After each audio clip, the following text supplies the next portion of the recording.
Good morning, everybody. Thanks for your patience. We're kind of flying by the seat of our pants here, but that's very typical for AmeriFlux, as I just said. And we've always been successful in the end. So let's hope this is successful too. I'm not looking into the future, or not at the beginning. I'm looking very much into the past, because we didn't learn to do flux measurements just like that. There's actually some legacy, some history that I found out over the last few years that not many people are aware of. So I thought it would be of interest to some people. Oops.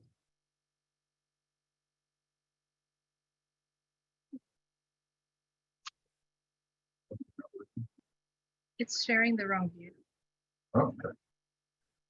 By email? Okay.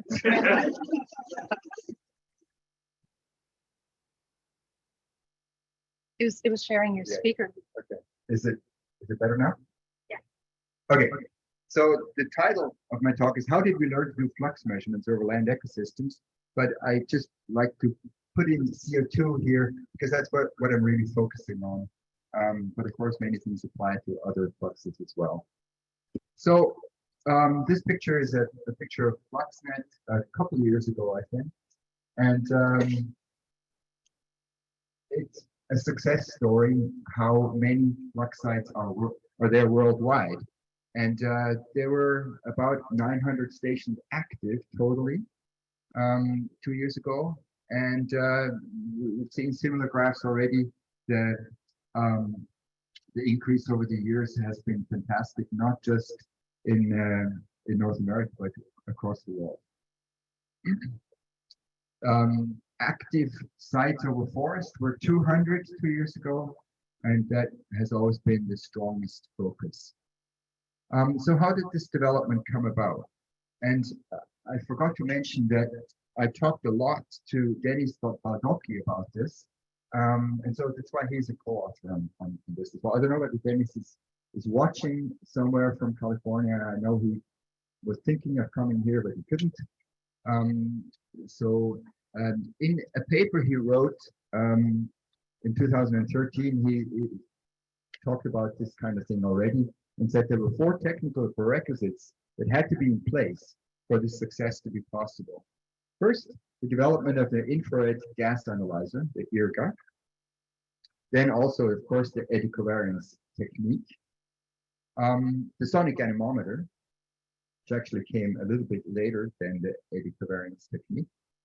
And then microprocessor technology and data storage capacity, and all this data science and data management development that has been really important for the last few years.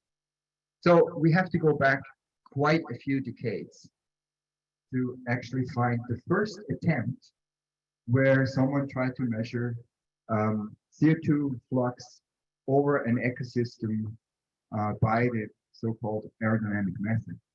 And that was a guy called Bruno Huber, an Austrian who worked at the time in the 1930s, sorry, in a place called Taranto, near Dresden in eastern Germany. And he worked there during a very difficult time, during the war, during the Second World War. And he tried to do, I translate the title, experiments to measure water vapor and carbon dioxide exchange over plant canopies. You can hardly see what's in that picture, and that's why I'm kind of commenting on that too. What we had is a bulk gradient of aspirated adsorption tubes. So he sucked air through chemical adsorption tubes, and the CO2 was binding itself with a substance in the adsorption tube and water also in different ones. And he measured the weight of the tube over time. And that's how he attempted to estimate the accumulation of the CO2. And then in two different levels. And he had one anemometer to drive or to estimate the the exchange coefficient. He was a plant physiologist or an ecophysiologist. One would probably say now. Back then, everybody was a biologist in that field. But he had training in his undergraduate when he was in Vienna. He had training with someone called HaPe Schmidt, who is one of the founders of K-theory. He was actually the one who coined the term Austauschkoeffizient, exchange coefficient. And so he had an early experience in that, thinking along those lines, and tried to apply that to CO2. He used this in a very small site, a small potato field. And it was interesting in his paper that was only published in 47. For obvious reasons, during the war, he couldn't continue and he couldn't publish that.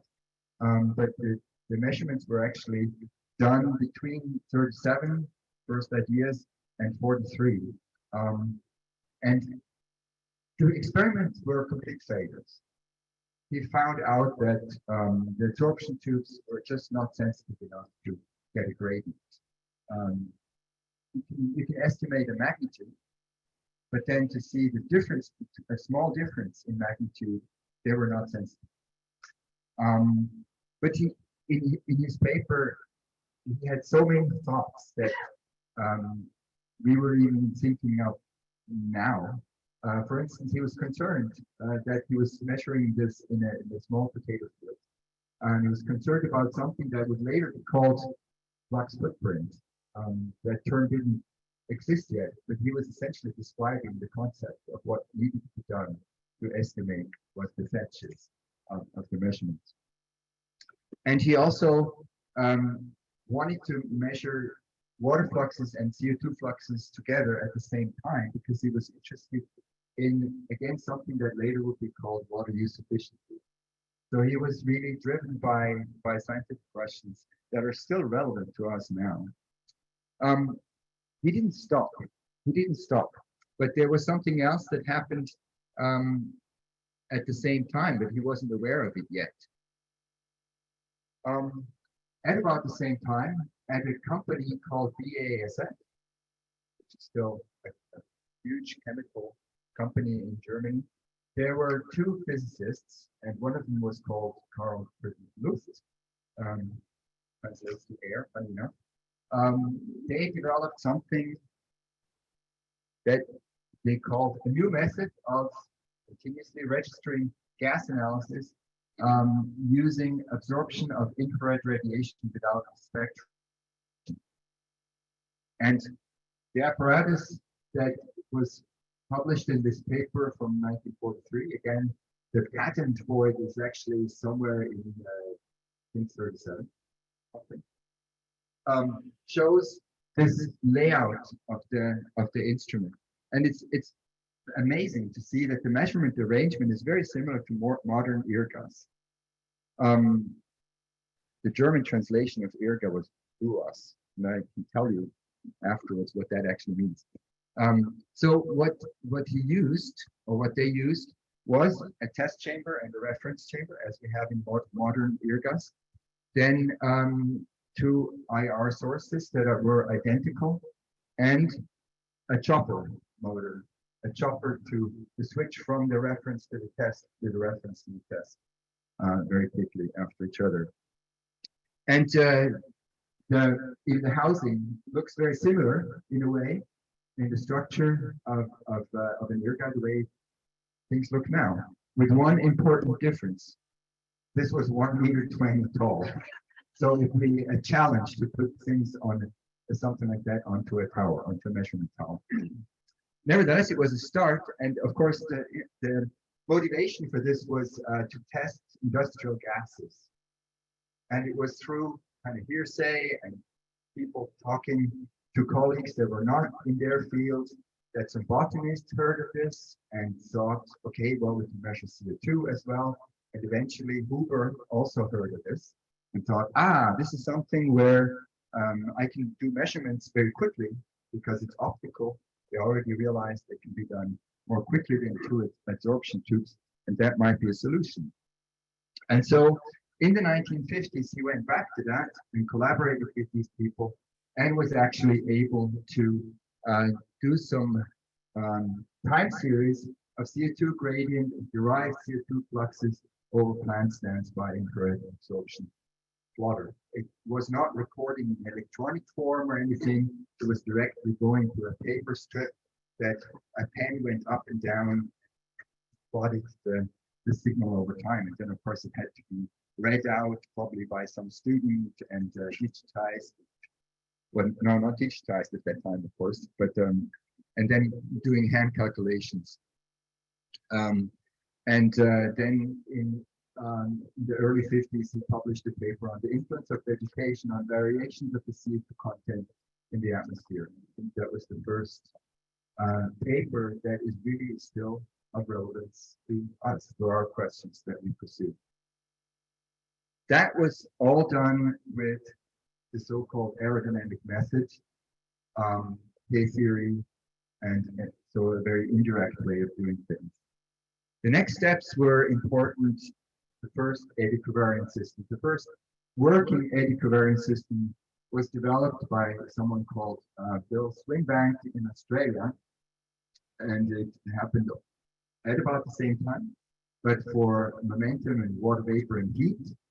Actually, no, not momentum, just water vapor and heat.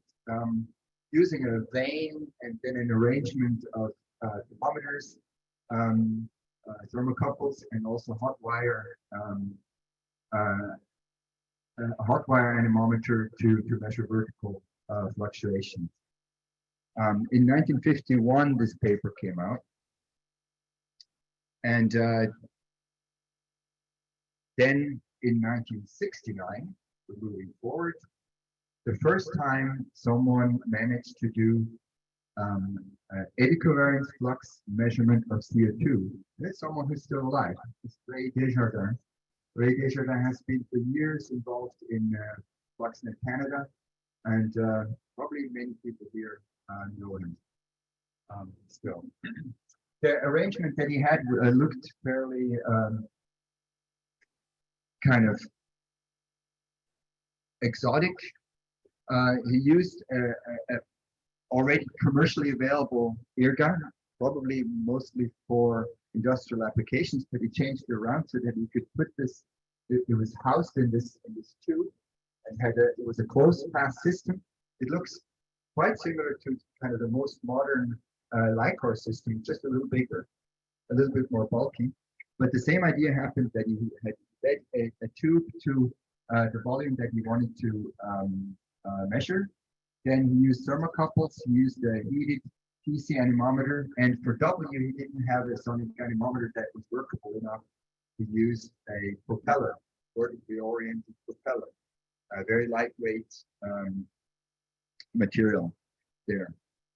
But that was the first time. He did that in his PhD thesis, and that was the main focus of his PhD thesis. And on the side, he also realized that sometimes the resolution would not be good enough to do eddy covariance. And especially if you wanted to do other measurements, not just CO2, but other things.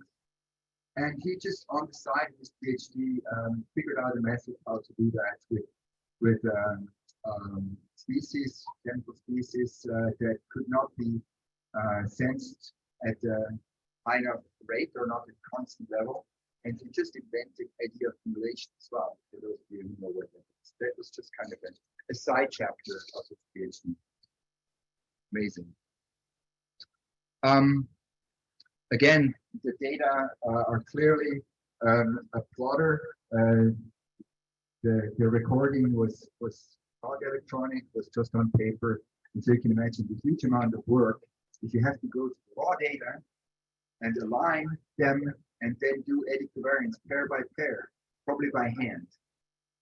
Because at the time, in the early 70s, there were maybe hand calculators.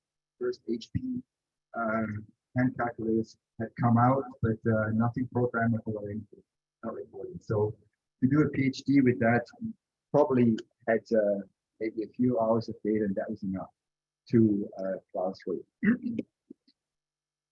But then we had a couple of people who worked together to really develop the sonic anemometry into an instrument that can be used. And that's Chandran Kaimal and Joost Businger. And Chandran Kaimal unfortunately died at about, he was just shy of 91 years old in 2021.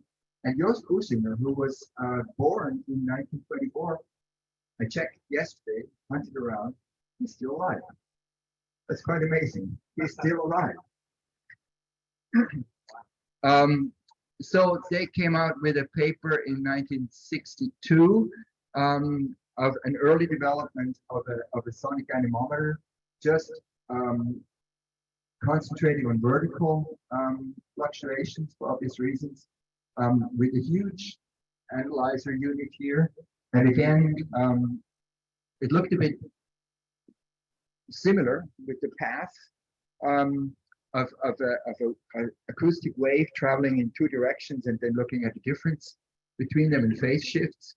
But the path length was 1 meter of that sonic anemometer. So the idea was there, but of course it needed to be developed further. But they did that over time, very persistent collaboration between the two. In 1963, that path length had already gone down to just something a little bit over 20 centimeters. And then we already have a three-dimensional one in 1964. And 1973, you can hardly see it, a different arrangement again. And then in 1987, a so-called K probe, Kaimal K probe, that became a legend in a way, and was the model for all kinds of other developments by other companies. That really goes back to these two people we have learned so much from. So finally, the instrumentation was set for eddy covariance fluxes of CO2 to be practical in the field. And I have hunted around and I've talked to Dennis Baldocchi a lot. As you know, he's never one to kind of put his own work forward too much, but he could not deny that the paper with his supervisor, Shashi Verma, was actually the first CO2 flux measurement over forest, over deciduous forest. And that came out in 1986. It was followed by others, about the same team, Shashi Verma, Dennis Baldocchi, Dean Anderson, Detlef Mack, and Robert Clement. Many of these people have been very active and are still active in Fluxes worldwide. Just to show a plot from the paper, it looks familiar. It also looks familiar that there are some data gaps and so on, but that was a long time ago now, 1986. And then only a little bit later, well, I have to step back, but I'll leave this up because so far it was mostly atmospheric scientists and micrometeorologists, apart from Hoover, who were dealing with this. And to them, it was just impossible to do micrometeorology, to do flux measurements like that anywhere but the most perfect, flat, uniform surfaces. And at most, you could do it over maybe a couple of weeks, maybe a bit more. Babysit the instruments. We did not trust the instruments that they would actually make sense after several weeks or even months. It had to be someone outside the field, outside micrometeorology, to just dare and say, well, we really want to know what CO2 flux is, not just for a short period, but for longer, for an entire year, or even longer. And so it took 3 people under the leadership of Steve Wofsy, with Mike Goulden and Bill Mauder, to actually just go ahead and do it. They were, of course, not Greek people. They had a lot of training. I mean, they were accomplished scientists, atmospheric scientists, and they knew what they were doing, but they dared to do it. And in a way, that's still a lesson today. Sometimes you just need to go and do something. And they managed to do the first long-term CO2 fluxes, net exchange of CO2 in the mid-latitude forest of forest, of course, for 2 years, I think. And again, these curves look very familiar. And it sounds like, oh, well, these were low-hanging fruits, just waiting to be done. But of course, that was not the case.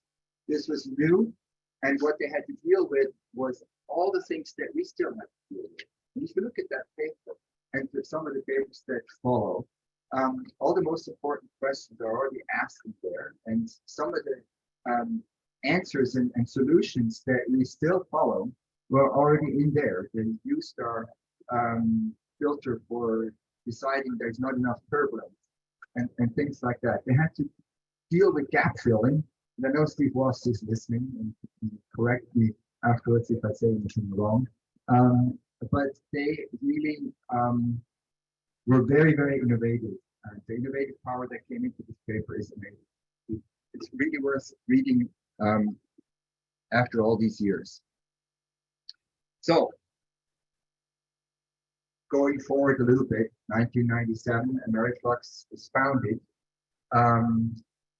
We sat around one table at a meeting place in St. Louis Airport. And from the very beginning, AmeriFlux has been intricately connected to UMBS because it was Peter Curtis, who was the site PI at the time, who suggested the name AmeriFlux. So after 25 years, we celebrate here, and the name came from here in a way. Just a year after was the first FluxNet, or 97, sorry. Not only AmeriFlux was funded, but also FluxNet, also funded by.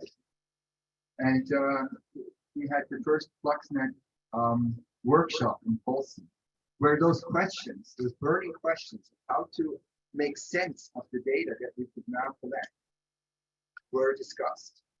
And some people might recognize, here's Peter Curtis, that's Andy Black from Vancouver. Here's Steve Running, who was one of those authors from the paper. Who showed it? From 1906, the first edition of global change biology. Remote sensing, Steve Running is a remote sensing person, has been important for discovering the missing sink of carbon in land ecosystems from the beginning. So it's timely to actually have this as a focus theme for the year, or for the coming 2 years.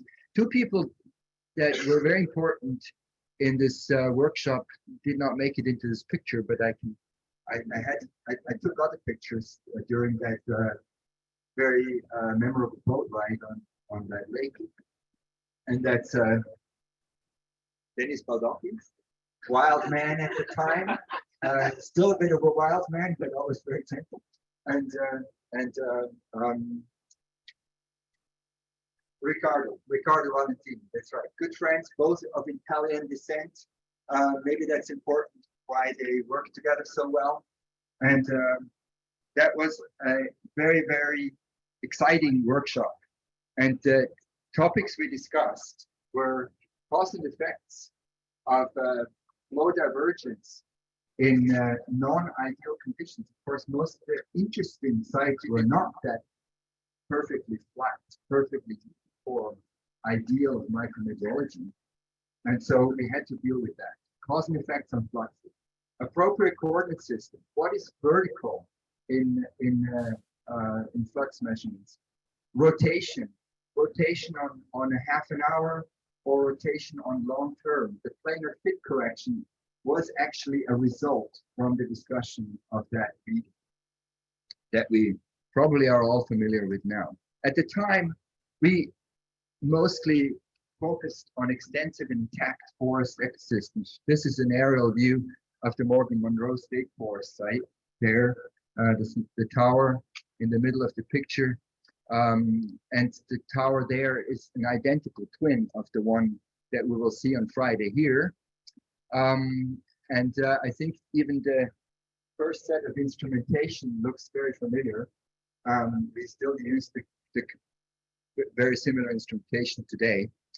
But we were diving into questions. At the beginning, we were just trying to make sense. This is the first paper that came out from data from MMSF, and a slightly different picture of the same crew that you've already seen. You might recognize Chris Vogel here, myself, and then two grad students. Jen Hutton was part of the BARC program that ran here, and Hongbing Su was my postdoc at the time. He's now at faculty at Carolina University. That was the team at the time. And we were just examining actually the things that were suggested and already used in that Wofsy paper from '92. For instance, when is the U-star criterion relevant, and what is the good cutoff frequency? How do we deal with the storage flux, and all those things? We could collect data for many years, and after a while, things looked very similar. One would expect that the next year looks the same as everything else. And so, of course, we had to look into more details and look at the differences between the years. And also, then we were interested in the turbulence structure through the canopy. At one time, we had 7 sonic anemometers along an auxiliary tower next to the main tower, 2 levels above canopy, 5 levels below. And we were able to show how, for instance, in the deciduous forest, how the turbulence structure changed in the canopy, and of course the exchange structure with leaf on and leaf off. And so looked into more and more details. And so coming to an end here, we would like to look a little bit future. We've become very familiar and very good at dealing with the shortcomings of the and the limitations of the eddy covariance flux method, so that it's fairly easy to do. There are packages for QA/QC. There are packages, software packages to calculate defensible fluxes, flux values from raw data without any supervision, essentially. Well, what can we do in the future? What's next in carbon flux observations? Do we still need to do it? And I think what is important that I've only scratched the surface to find out what the role of disturbance and stress in long-term biome carbon balance is. Legacy effects of disturbances, then of course long-term stress, for instance from drought and heat, that is becoming more and more important. The missing link that mitigation service of land ecosystems has been very important. More than half of the CO2 that goes into the atmosphere, or no, about half of what stays in the atmosphere actually goes into the land ecosystems. And as these ecosystems become more stressed, we can maybe not rely on that mitigation effect of that. So we need to study that more. Long-term data is scarce or non-existent, and the global coverage is hardly known.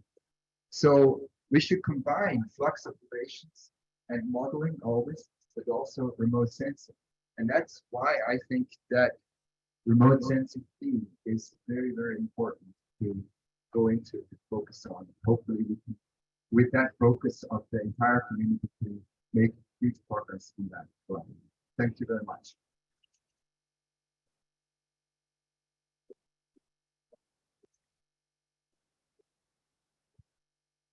We're a little bit behind on time. I hope just that you can give us a little leeway as we navigate this hybrid person experience. Station time. Station time. So we'll just go here. All right. So I can work with that. Does anybody have a question for HaPe, either online or in person? Or later during coffee or internet. Yeah. Something coming in. Yeah. Comment from Bill Munder. Oh, let's do it quick. Bill Munger, who's with the Koupaei at Harvard Forest, says the first flux measurements at Harvard Forest for extensions of shorter campaigns made in the NASA Able region, Amazon, and Alaska tundra, and the contributions by Dave Fitzgerald were essential. Thank you, Bill. Yeah, important to recognize. Okay, well, thank you, HaPe, and feel free to talk to HaPe later. Everybody's waking up. Everybody's too captivated by a beautiful background. Harvard's demanding a question. I hear Steve asking.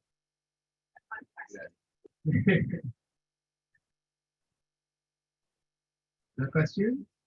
Okay, can you hear me? Oh, Yes. yes. So Can you see my screen? we can see your screen, Steve. So let's move on. Put it in presenter mode. Can you see the correct screen? Perfect. Yes, that's all great, Steve. Great. Okay, well, I'd like to thank HaPe for a really, really interesting talk, helping to put in perspective about AmeriFlux. So what I'm going to do is also review the past a little bit, but sort of ask the question, what scientific questions were motivating the long-term flux measurements? Where are we now on those questions? And then look forward to to the future. So if I can review the past a little bit, in 1989, here are the players. Some of the players, Bruce Dalby, an engineer that made all this stuff possible, myself and Peter Backwin and Bill Munger, looking a little different than we do now, but it's fortunately we're all still here to be able to talk about this.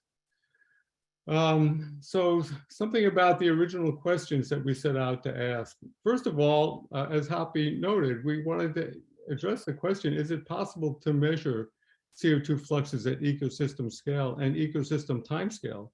And so we had to push the state of the art, and in some ways we're still trying to address some of the questions that arose when we first did that, but I would say yes with an asterisk. They're certainly not all answered. Then the next question was, can we quantify the fluxes that correspond, the flux response to environmental and other forcing? And on that one, because there is an AmeriFlux and a FluxNet network, I think we can say, yeah, this has really been done. Of course, the job isn't finished, but yeah, a lot has been done there. One of the main motivating factors was to just address the question about whether regional forests in our region were contributing to the missing carbon that HaPe referred to, the carbon that is taken up by the biosphere every year that does not stay in the atmosphere. And once we established that it was, we'd like to know how long it will go on and how much the uptake is.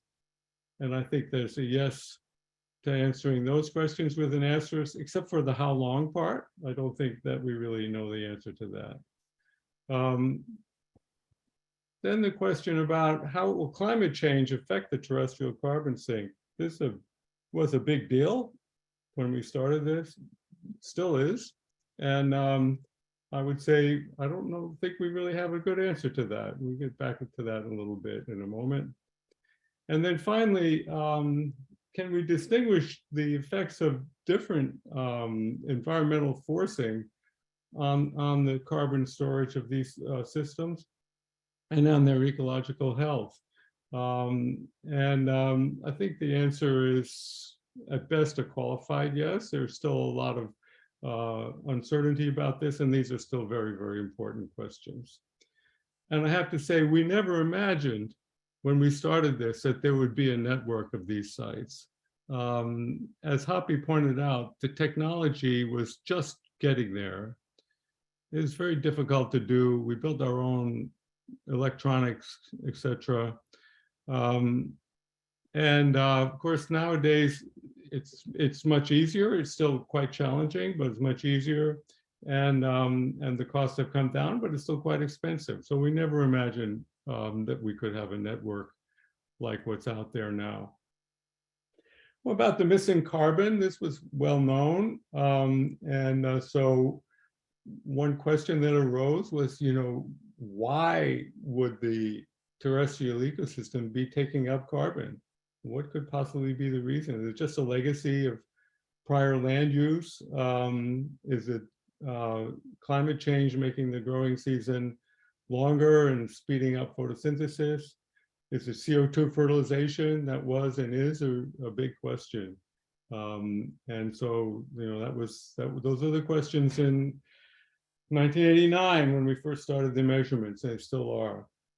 And if you look at the current state of global modeling, we really don't know what the land sink is doing and why it's doing it. We have some reasonable bounds on the magnitude, but in terms of projecting forward, using what we currently know to say what will happen in the future, to project carbon concentrations in the atmosphere 10 or 20 or 30 years from now, we really don't know. And the uncertainty in the terrestrial carbon part of that is a major contributor. Okay, so one of the things I'm going to go over something about sort of what we got out of the 30 years of measurements, and then go on to think about innovation. And Lucy Utira was kind enough to point out to me this really interesting article in which Kim Novick and her associates have shown that there's possibilities of using eddy flux in an innovative way to answer questions at the scale of a project. So nature-based climate solutions. I'm going to take a somewhat different point of view, but I believe that the paradigm shown in this diagram is the right one.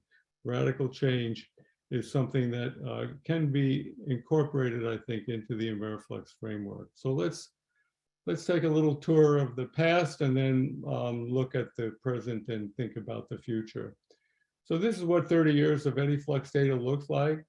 There's 260,000 hourly data points here. Some of them are filled. There's 150,000 hourly fluxes.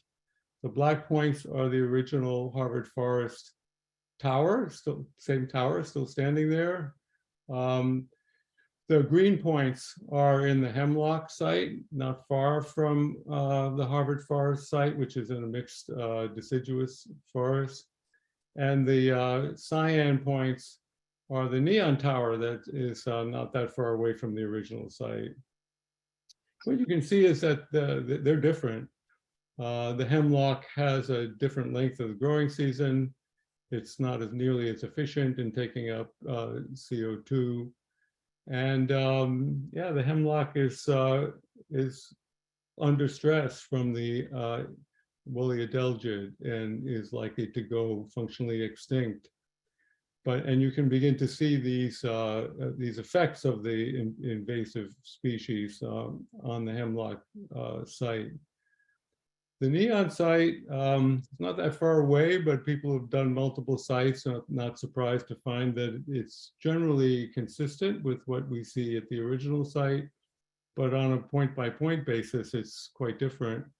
And so there's always going to be challenges in thinking about, let's say, how do we take Neon data with its somewhat different framework and compare it to the more conventional AmeriFlux data.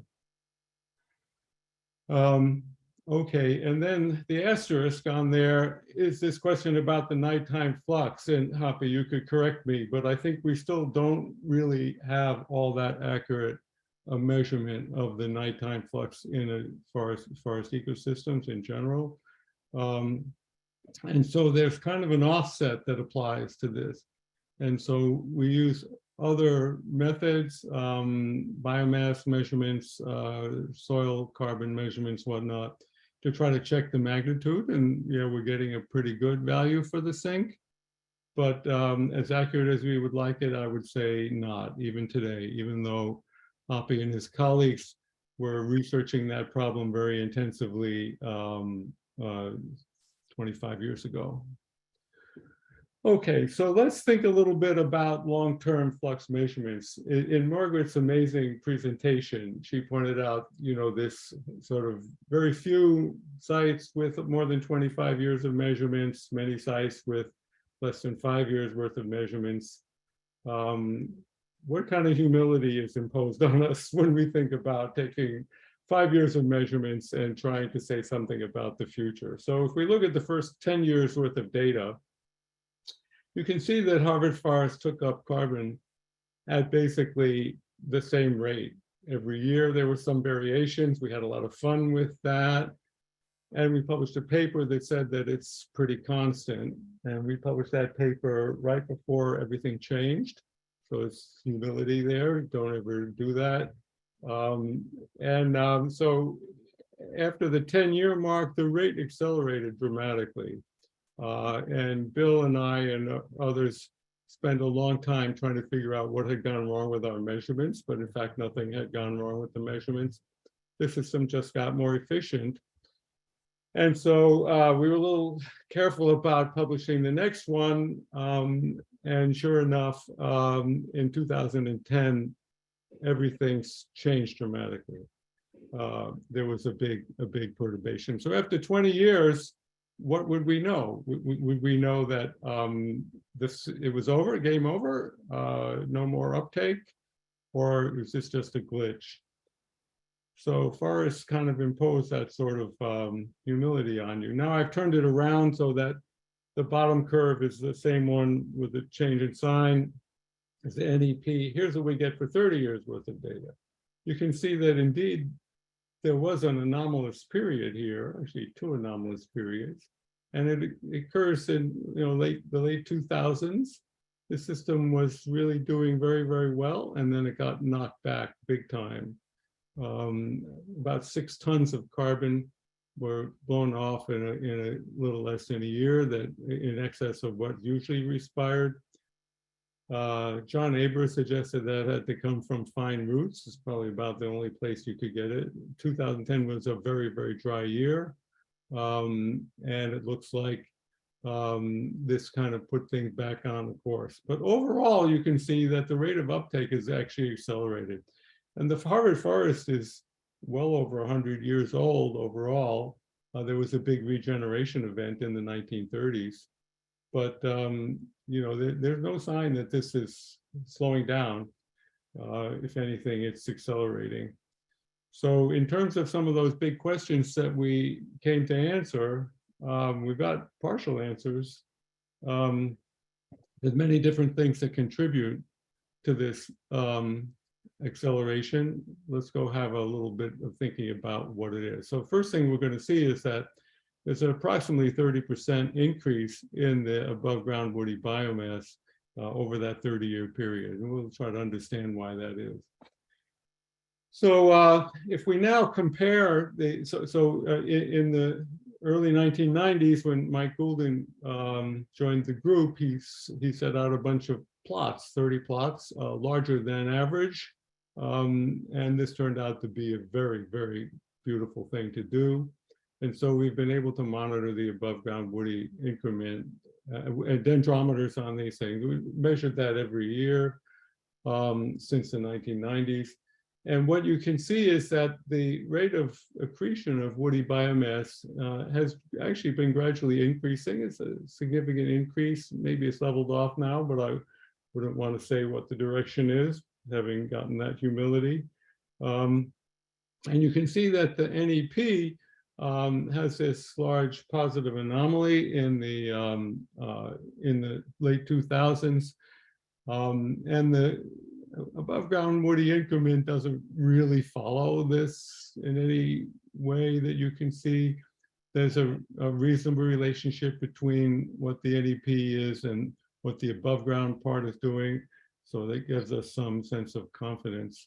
Down in the bottom part, where we try to disaggregate the NEP into gross primary productivity and respiration, that's just kind of an empirical thing, day-night sort of thing that I believe is not so reliable. So the top part is what we really know about. So what's actually happening there in the above ground? So the upper panel here shows the above ground woody increment every year. It's been positive every year. And the bottom part shows the mortality. And you don't actually see very much mortality in 2010 when that thing happened, but boy, is something happening in 2018. So what is that? That doesn't actually show up in the NEP. And that turns out to be the large-scale demise of the red pine on our site. For people who know New England forests, you know that red pine is not native to New England forests.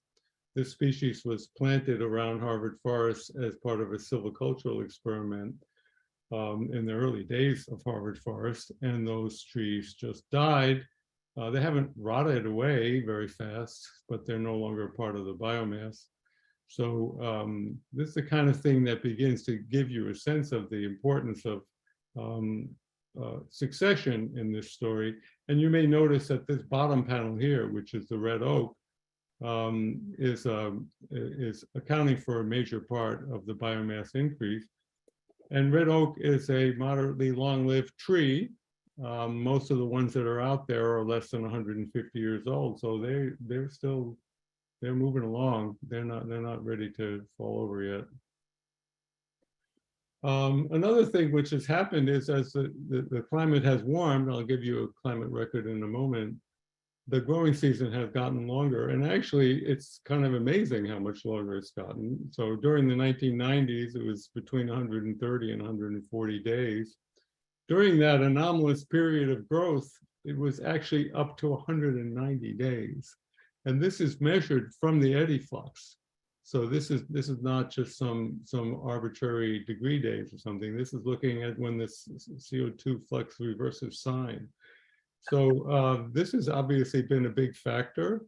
You know, this is clearly a climate-driven factor, but it's not only climate-driven, because red oak is a late feeder, and you can see that the end date has been progressing more than the start date has been regressing. And so this is partly a succession effect, and I'm not sure that we could separate those two very well. Another thing that you can see is that the light use efficiency has also changed over time, with that same anomalous period showing up in the late 2000s. Maybe it's peaked. It's a really interesting set of observations that tell us a lot about what the forest is doing, and maybe this is due to changes in foliar nitrogen. It's a little hard to be sure looking at the data.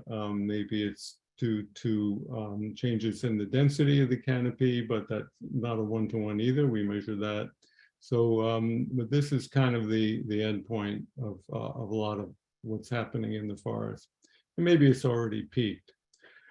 This is the temperature record, and you can see that the temperature change at Harvard Forest is much bigger than I thought it would be based on this, where we are geographically, up to approximately between 1.5 and 2 degrees Celsius change over the period from 64 to present. We're not really 100% sure because the station was moved here, and there's two values for 2001, and they're differed by 0.6 degrees, so a little hard to know for sure. And the start of our eddy flux measurements happens to be during an anomalous period. Just one other thing in looking at the past, there are other things that are happening long-term that are generally invisible to us. So we don't have measurements like this at Harvard Forest, but Hubbard Brook is not that far away. And Hubbard Brook, they measure things like sulfate in stream water starting from the 1960s, when a lot more sulfur dioxide was being produced in our power industry. And you can see that the SO2 in stream water is declining, has declined since the peak in the 1970s, when that was the maximum coal burn in the United States, maximum sulfur release from coal burning. And it's still going down. And so the system is still recovering from the high inputs of sulfur. And calcium is being leached from the system that Hubbard broke, and it's still being leached. And that's not totally unexpected. It should be normal to lose calcium from a system like this as weathering goes on. But the rate is still declining from the peak during the acid rain period. So there's a lot that's happening there that's not, and there's invasive species. We had the, what used to be called the gypsy moth. I can't remember now what it's currently called. And the woolly adelgid are going to kill all the hemlocks. Okay, so now I'd like to look forward and talk a little bit about the connection that we can make between eddy flux data and remote sensing. And I'm actually going to start with ground-based remote sensing. So the three people listed on the right have been working on an experiment at Harvard Forest using a remotely operated Brooker EM27 Sun. It comes from KIT. It's a Fourier transform spectrometer that looks at the sun. It's got a weatherproof housing there that opens and closes, and it measures total column methane, CO2, and CO very precisely and accurately. This is what these data look like. On the left, you see the CO2 signal averaged over the day. You can see it's remarkably low noise, given where we are. We're not in an urban area. If we were right in the urban area, it would have some additional noise. You can see a trace there that represents the regional average column CO2. And on the right, you see the same for methane. It's noisier. That's not because of the measurement. That's because the relative to the amount that's in the atmosphere, the regional sources of methane are bigger.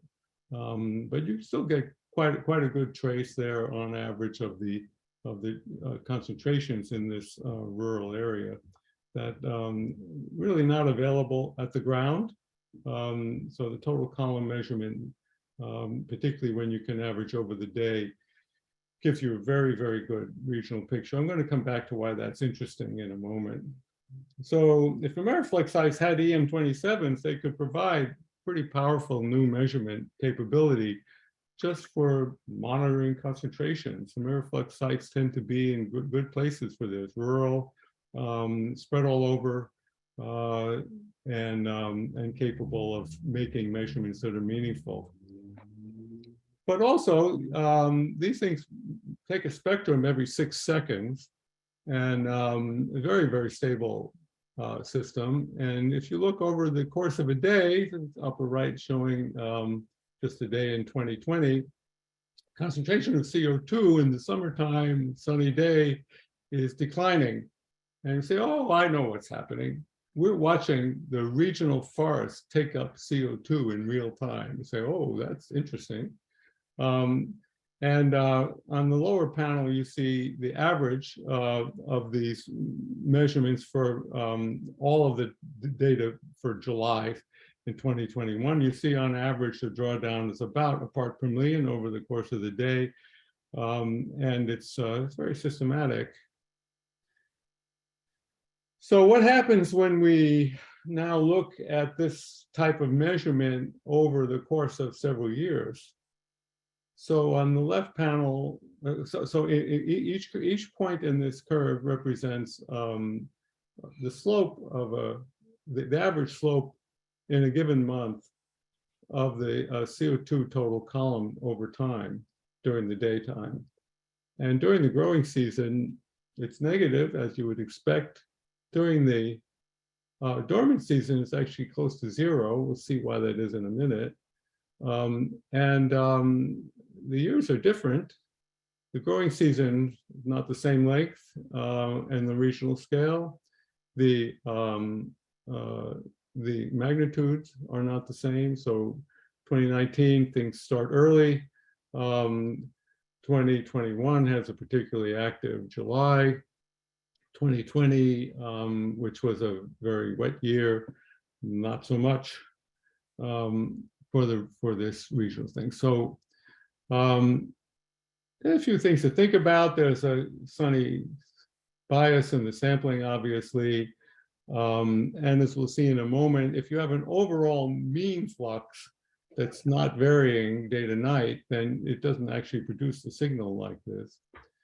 If you look on the right side, you see this same quantity as the average in flux in micromoles per meter squared per second. And those are pretty normal summertime fluxes for a daytime average, somewhere between 5 and 10, -5 and -10 micromoles per meter squared per second. So what are we actually measuring with this? If I just imagine a simple analog of a Lagrangian column moving over a landscape with a periodic term, that's our day-night term, and a mean flux, then the daily variations at a point is what we're measuring here, and that will give a sinusoid with no trend. And if I look spatially as this thing moves over the landscape, if A is negative, it will you'll see a spatial gradient. Now this is where we start to think about what we can actually do. So the spatial variations that you'll see over a few thousand kilometers or 1,000 kilometers is something that you can observe from a satellite. There are new satellites coming on that will be able to observe these for CO2, a few years off yet. They'll take a snapshot and they will be able to observe this regional gradient. But they won't ever see these daily variations. They're going to come over at the same time of day, and so they'll never know. The daily variations are what we observed from an EM27 site. So we don't actually see the spatial variation on average. We do see the seasonal variation, so it's not perfectly sinusoidal. There'll be a trend showing up. But the daily variations are observable from this EM27. To observe both of these, so to really understand what's driving the carbon cycle at regional scale or near continental scale, you really need both the spatial pattern and the daily pattern. And that way you separate the light-dependent part from the not light-dependent part, the mean from the daily variations. So if we had a spatial array of EM27 suns, let's say an augmentation to the AmeriFlux network, we could actually do this. Now, EM27s represent a very tall tower. So the footprints are shown on the left there. The morning footprint for a column measurement like this extends over more than 1,000 kilometers typically, because you're really seeing things that happen very far away. The last time that the boundary layer was in touch with the rest of the column, and you see some stuff nearby. As you go toward the afternoon, it tends to be more local, but it's still extending over several hundred kilometers. And if we compare that to the flux tower footprint for our eddy flux towers, is 1 in these units. How would we interpret these? So we need to have some kind of spatial temporal model of the fluxes. Here we're talking about the vegetation, photosynthesis, and respiration model, just a functional model that's parameterized from AmeriFlux. Maybe a minute warning. Yes, I'll be finished in just a minute. I'm almost done. And these are parameterized from eddy flux data. It gives you a pattern that looks like this. And I guess since I am out of time, I will skip over this. But you can reproduce the pattern that's observed very well by linking that prior to a good transport model. So let me just wrap up. Sorry to run a little bit over here. Some of our original questions have been answered. Succession is really, really important. Climate drift is important. The uptake that we see is not slowing down. We don't know how long it will persist. And the questions with the most societal relevance, ones we really care about for the future, still remain to be answered. The eddy flux data, I think, can be powerfully combined with remote sensing data, but we should think about both ground-based remote sensing and satellite remote sensing. And finally, we're ready to really think about doing this in the context of newly available things like the M27 and upcoming satellites. Thank you very much. I'm sorry to have run a little over here.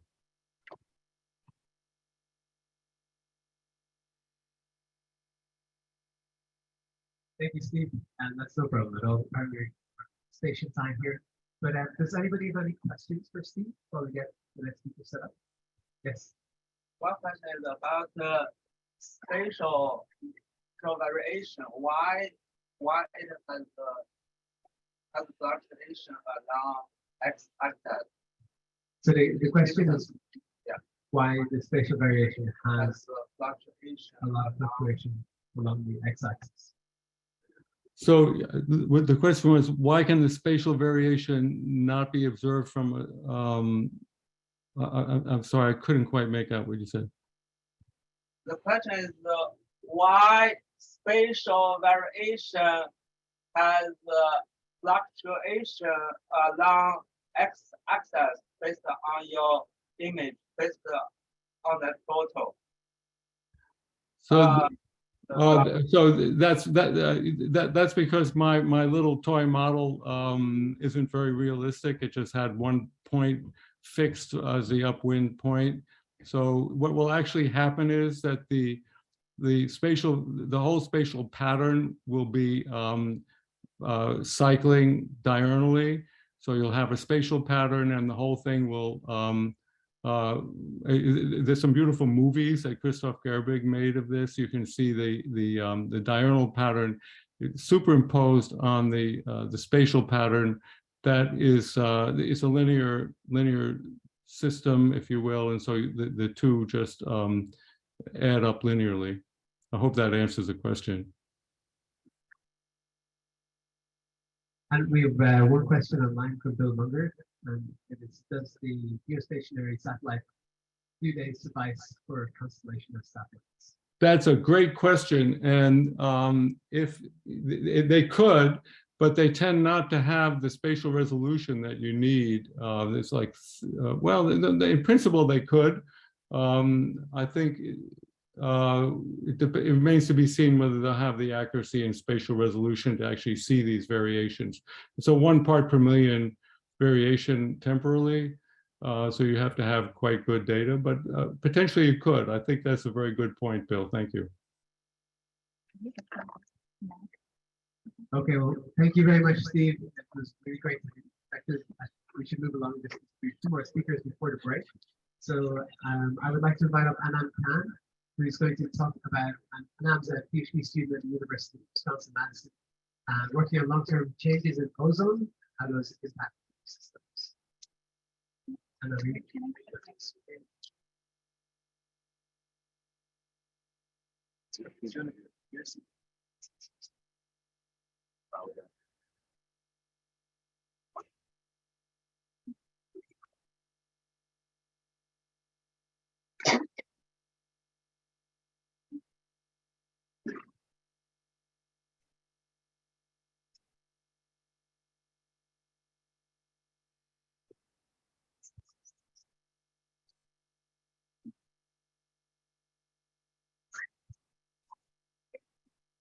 Anam. I'm PhD student at Madison, and I started ozone monitoring this past summer in the field. So I've just been participating at HaPe site. Can I present a little bit about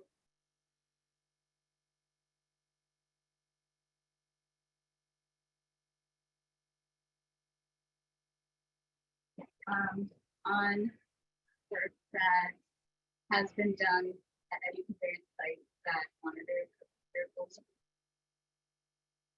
What we can learn from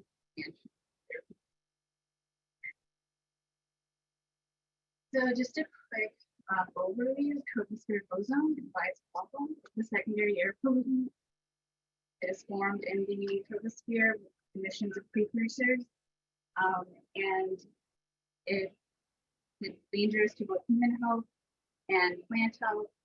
And the main pathway which plants uptake ozone is to the stomata, which also makes up a big portion of the dry deposition of ozone, makes up a portion of the dry deposition of ozone on land, along with these other processes like the loss of ozone within the canopy, well, reactions with phytogen and ozone uptake by the soil and snow. It's a really good figure by Clifton et al. That kind of summarizes the really big picture on tropospheric ozone. Oh, sorry. Is that better? It's a lot better. Okay. Yeah, so this kind of sums up both the sources, which are typically transported into your system, or the chemical production through the production from the precursors that are already there. And so my talk basically focuses on the dry deposition part, which is part of the sink of ozone, tropospheric ozone, and how it impacts plants and ecosystems together. So stomatal uptake of ozone creates oxidative stress in plants. It reduces it impacts primary metabolism through reductions in photosynthesis and secondary metabolism because the plants have to produce the kind of molecules that will take care of ozone, antioxidants. It has a recent paper has characterized the dose response curves of various important tree species in the United States. And so it's shown to impact tree biomass loss in open top chamber experiments and create visible lesions on leaves, which is the way that a lot of folks characterize sensitivity to ozone is they just go look for ozone damage on the plants in national parks. And there is a lot of research that suggests that it contributes to stomatal sluggishness, which impacts how the stomata will respond to environmental stressors. And that in turn will impact transpiration, possibly water efficiency. So starting with tropospheric ozone monitoring and eddy covariance towers, one of the biggest contributions, at least from my understanding, has been our understanding of exposure versus uptake. So we can have a lot of exposure on the boundary layer to ozone, but plants can regulate stomata, which is again the main pathway that ozone enters the leaf. And plant physiology can decouple uptake from exposure, and so exposure metrics aren't always the most appropriate to determine to ecosystems. And so this study at the Bloodjet Forest that has monitored ozone demonstrates that there are environmental variables like soil moisture impact stomata, and then thus the stomatal uptake of ozone, even if the exposure is. Some other findings from tropospheric ozone monitoring. This is the Harvard Forest, again by Clifton et al. It has allowed us to kind of map out the annual variability in the deposition of ozone for ecosystems, and it allows us to kind of model out and tease out how much is going into stomata and how much might be lost due to in canopy chemistry. And so that's considered non-stomatal loss. That's not something that's going to damage the plants directly. So here I've just plotted up some freely available data from Decker et al. And they used gridded tropospheric ozone estimates to model stomatal uptake of ozone and compare that with ozone concentrations at eddy covariance sites and Fluxes 2015 data set. So they've done it for most of the data set, and a lot of site years are available in this freely available data set. I just plotted here the mean and the standard error for some core AmeriFlux sites that is from the data at Decorol, and it shows again the same point that exposure, growing season exposure on top, which is the in parts per billion ozone, is not always indicative of how much ozone will be taken up. One striking example was the US SRM site, the Drysdale site, which faces a lot of exposure, but the uptake isn't necessarily the highest among all the sites. And to kind of expanding that, Decorol showed for all the sites in the FluxNet 2015 data set that vapor pressure deficit can impact greatly the relationship between ozone uptake and ozone exposure. And this relationship with really high levels of vapor pressure deficit via stomatal regulation will become uncoupled again, where you have high concentrations, but not necessarily high uptake. And so we've been applying the same Penman-Monti conversion to estimate stomatal conductance to some of the later records at the AmeriFlux core site. And we've been noticing much of the same patterns again, where vapor pressure deficit, there's definitely a gradient in some of the site, especially where vapor pressure deficit and soil water content are coupled in a way that low soil water content is also resulting in high vapor pressure deficit during the dry season. And so the plant physiology really kicks in then to be able to regulate water loss, but as a byproduct, it's also lessening the ozone model flux into the ecosystem. And finally, part of my PhD, which I've just started, is looking at exceptional events. So we can obviously continue the work of looking at the environmental regulation on the stomata and how it impacts ozone. And I think as more studies come out from the lab that clarify the impact of ozone on the stomata, it'll help that covariance scale as well. But there is also the potential to look at exceptional events. Wildfires are considered exceptional events in air pollution monitoring because you can't regulate them directly, like you can, and they often exceed the EPA regulations, like the 0.07 parts per billion, with the specific wildfire in 2020 Colfax, California, that far exceeded with the long-term mean, and some backward air trajectory modeling showed that the air that was being received at Colfax, California, the EPA ground monitor there, spent time circling the smoke-filled valley, spent time by the wildfires that were running at that same time. So through this way, there's this ground monitor obviously is not monitoring CO2 and H2O fluxes, and it's not monitoring ozone fluxes, just concentrations.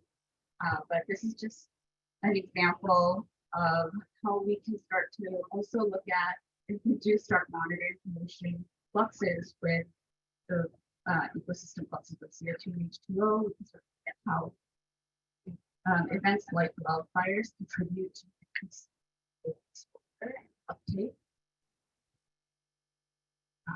So finally, I just wanted to drive in some points about the benefit from monitoring air pollution at eddy covariance scalars.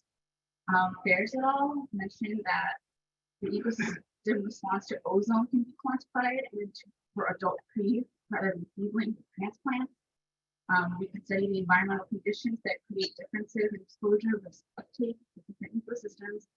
We can study the contributions of wildfires and flames to ozone exposure and uptake by ecosystems. And finally, there would be data for taking predicted estimates, which we largely rely on right now for estimating any sort of flux-based. Thank you.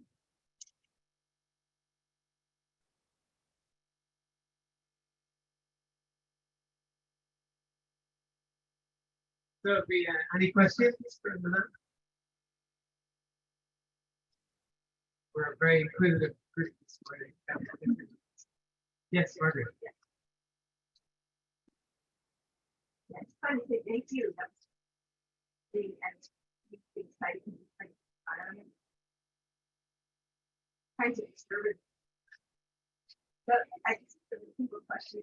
Like one more second. talk about what you a little more about it.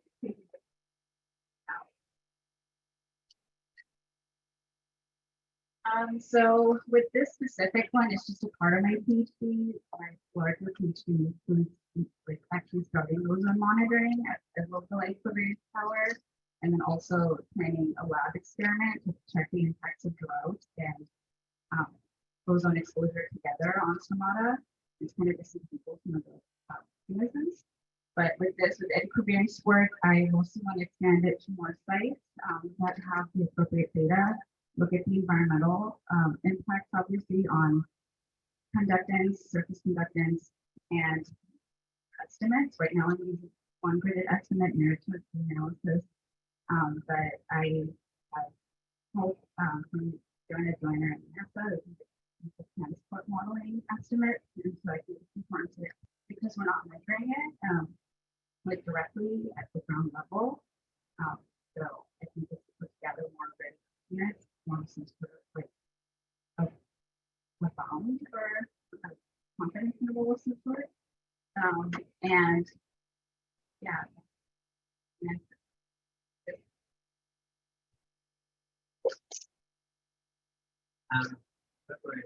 So our next talk is a team talk. So while they get set up, and actually field some more questions. Any other questions from anybody? The person online? Yes. Sure. This isn't like, I guess, necessarily a really pertinent question to your research directly, but this is really cool. Actually, somebody came and talked at Penn State a few months ago where they just discovered there's this large phenomena where stratospheric ozone is beginning to penetrate down into the troposphere. You have that huge flux. Yeah. So that's why I was like, this is like really cool that you're starting to look at this stuff, because when she came and talked, she didn't know any sort of ecological ramifications that this like had, of course, of like human respiratory health, blah blah blah. And I was like, wow, that will have huge effects of something that is occurring. And so just like you said, getting higher spatial density observations of ozone on the ground is like really cool. It's a great avenue. Yeah, thank you for bringing that up. Stratospheric flux of ozone is really cool. It's hard to quantify because, and especially in California with elevation, you can have stratospheric flux from the coastal areas, and then you also have to take into account transport for it to reach something like pullback. So yeah, there's definitely a lot of cool things to find out about the stratospheric flux, and not talked about much in terms of boundary troposphere.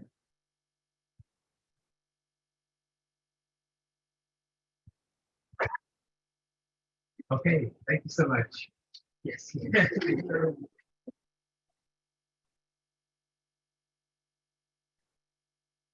Okay, so I hope you're noticing there is a plan for this session, right? The session is titled Past, Present, and Future of Fluxes, AmeriFlux, and that's the theme of the whole 25th anniversary. So we started off with deep time for HaPe, and so what that deep time insight gave us in terms of actual measurements over 30 years from Steve Wofsy, and then interpreting those trends, thinking about ozone. Steve talked about the effect of the cation exchange capacity changing. So two full-time things that we can't measure and can't measure. So now we're going to think about the future, right? What could Fluxes be for future research applications? And an emerging topic is societal benefits, right? That everybody is quite excited about the potential of flux data use in the context of things that can be a direct techniques for society. So now we're going to hear more about that topic closest for the morning session. And this is going to be a team talk adventure. So bear with us. We have a bunch of participants online and a bunch here in person. Because a bunch of 2 people in person. So today we're going to hear from Stefan, Metzger, Tim Davis. Well, people have been commenting about like they were complaining about the audio early on, and maybe Susanne Wiesner, all how the speakers were like like the change of the computer might have like switched input of like what if you check. Thanks so much, Trevor. I also do hear some coordination in my earpiece in terms of echoes and whatnot, and I think the coordinator is trying to figure that out. It might have been muted now. All right. Thank you. But over to you, Paul. All right. Good morning, everybody. Can you all hear me well? Can you confirm that, Trevor? Yes. Okay, perfect. Well, good morning, everybody. Thanks so much for having us. As I believe Trevor mentioned, this adventure is going to be slightly different this talk. It's going to be a group talk. We're going to have people on site, Ankur and Susie, as well as most of us actually joining remotely. And so hence what you're going to see on each slide is who is currently presenting at the top left. In case you have any questions later, please keep that in mind. And then without further ado, let's get started on data integration for societal benefits and how FluxNet can possibly help with some of these things. And so the current iteration of FluxNet is the FluxNet cooperation. So we all have a share in this, and that's a courtesy of Trevor, Kim, and Dave Moore having secured that grant. And the idea how this is set up is really at least two-dimensional. So on the one hand, we're having these various regional flux network that we intend to link globally. And the intention of how to link this is through community committees who implement individual initiatives. And we're going to talk about more or in depth about one of those initiatives, which is data integration and how that can help with working towards societal benefits, making the products that we produce even more useful and accessible. And that's really at the center of this kind of iterative loop to translate our scientific discovery and tech advances into these societal benefits to increase accessibility and utilization of our resources. And think from everything small to big, our local communities all the way up to Glasgow Climate Summit, and how we can inform some of these regulatory, maybe even financial through carbon certificate and so forth applications, if we might be able to slightly shift possibly the way how we present our products and so forth to cater to these communities. One idea to go about it is community standards for metadata. And why is that the case? Because they can provide such a broad delivery mechanism to cater to different disciplines and communities. So what we're going to see here in this talk are essentially case studies, data integration case studies that span all the way from urban over agricultural to more pristine natural environments. And what we're trying to get from those is lessons learned that can then inform those type of community standards for metadata. And the first case study will be presented by Will Drysdale. Will, I hand it over to you. Okay, thanks very much, Stefan. Yeah, so I'm going to give a bit of a whistle-stop tour of some flux measurements that we make in London, in the UK. So these are flux measurements of NO and NO2 from a 190-metre tower in the centre of London, the BT Tower. And we've been making these measurements here at the University of York on and off since about 2012. And we've been running them now continuously since kind of early mid-2020. What we're interested in identifying is primarily like the NOx sources and understanding their origins and whether or not we are incorporating these into models correctly, and we can kind of inform on that within our flux footprint. So the urban environment is obviously a complex place to be measuring eddy covariance measurements. And it's key for us to integrate quite a lot of local data. And I've got just a couple of examples that I talk about here. One's quite a simple one. We try to make a good effort to understand the traffic flows in the city around the tower. We're fortunate enough to have this data supplied to us by Transport for London. And they run a few hundred automated traffic counters in and around the city. The other is the UK's National Atmospheric Emissions Inventory, which give us a 1 by 1 kilometre grid of expected emissions in and around the city, which is really, really useful for us. We combine that with a footprint model and allows ourselves to simulate an expected emissions time series, and we can compare that with our measurements. We also use the footprint model as well to do a bit more of an inversion and decompose those measurements and try and highlight spatial missing sources as well in and around the tower. There are some considerations and takeaways from this, but I think Ken is going to summarize those in a couple of slides. So I will hand over to Matthias now for the next case study. Okay, yeah, thanks. Well, yeah, I'm giving you a glimpse on the ICOCities project that has already started. We are doing a pilot project on urban measurements, and I don't think I have to stress here the need for urban flux measurements. I think most of you are well aware, but there are special considerations for urban eddy covariance because these sites are much more complex than most other ecosystems. We still require typically flat topography on the landscape scale. And the biggest challenge is that we want to stay out of the roughness sublayer within the inertial sublayer, but not so high that we actually in the mixed layer. And that sweet spot may even disappear if we have large high-rise buildings. So in our case, for the city of Munich, we took this tower here as our measurement system will be at 87 meters. We need detailed footprint analysis, that's clear, maybe even by using large eddy simulation, and we need a lot of additional traffic and other emission data in order to make sense of the measurements that we take. Stefan, can you continue, please?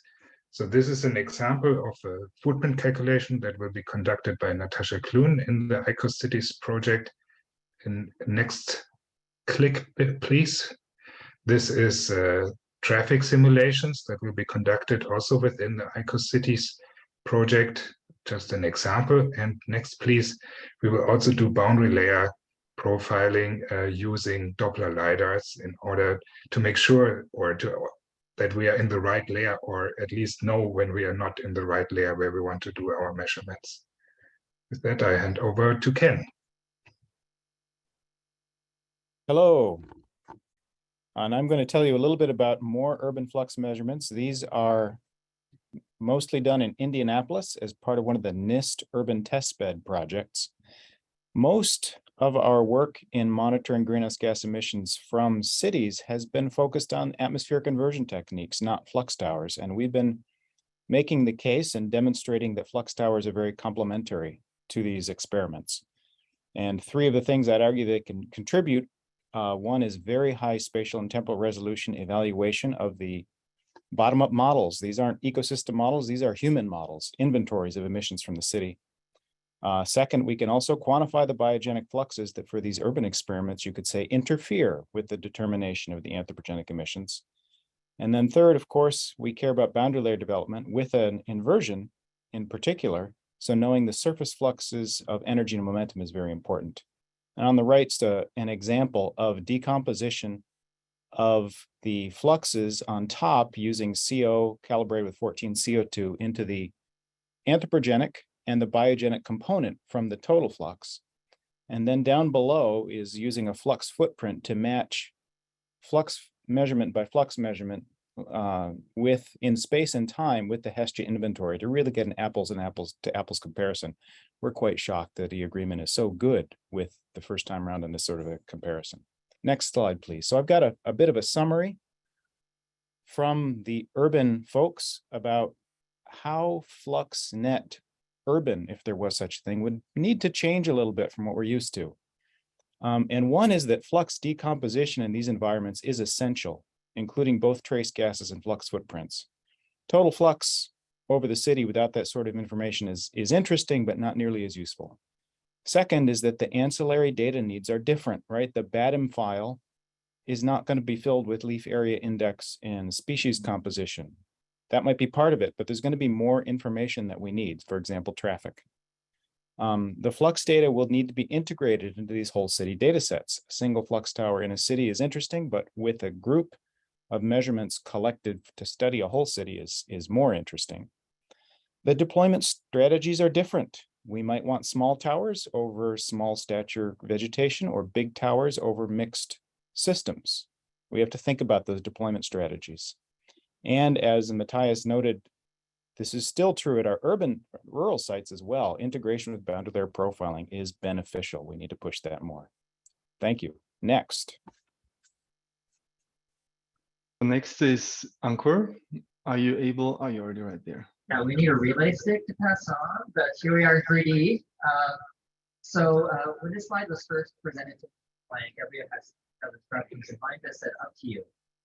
So what I wanted to talk about is switching gears back to natural ecosystems, but actually themes that Ken brought up, that if we want to use and understand how we do things like carbon and water for things like nature-based climate solutions, or for water conservation for restoration projects, there are some similar themes that come in with the urban system as well in terms of societal benefits, which is there is this growing demand for benchmarking things like carbon storage landscapes. There's a breakout later on nature-based climate studies that I think Kim is involved in.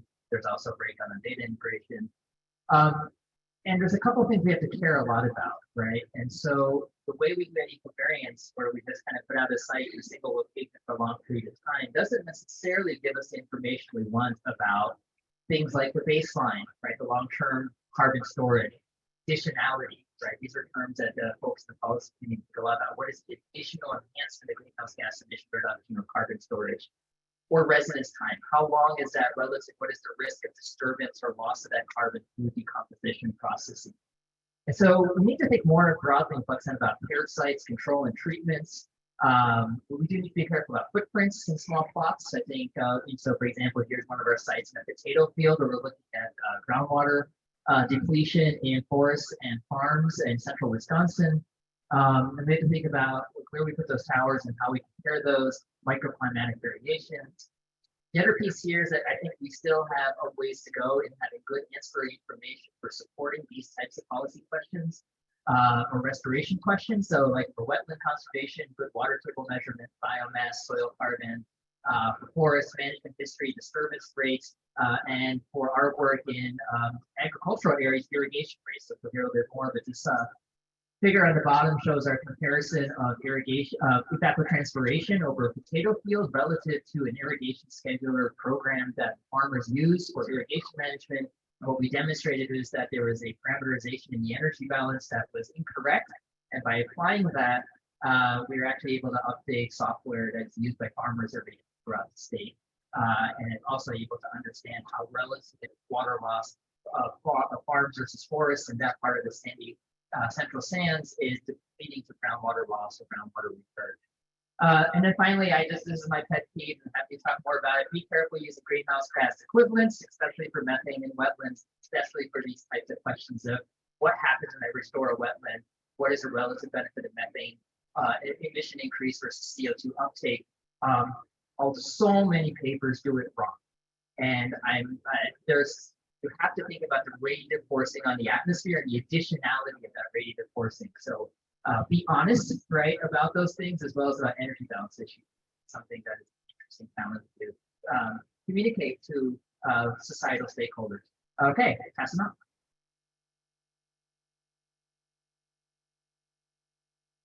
Hi, this is Patty here. So I'm just kind of building off of what Ankur was introducing, and I wanted to first kind of emphasize that carbon markets have historically been very unsure of using eddy covariance data.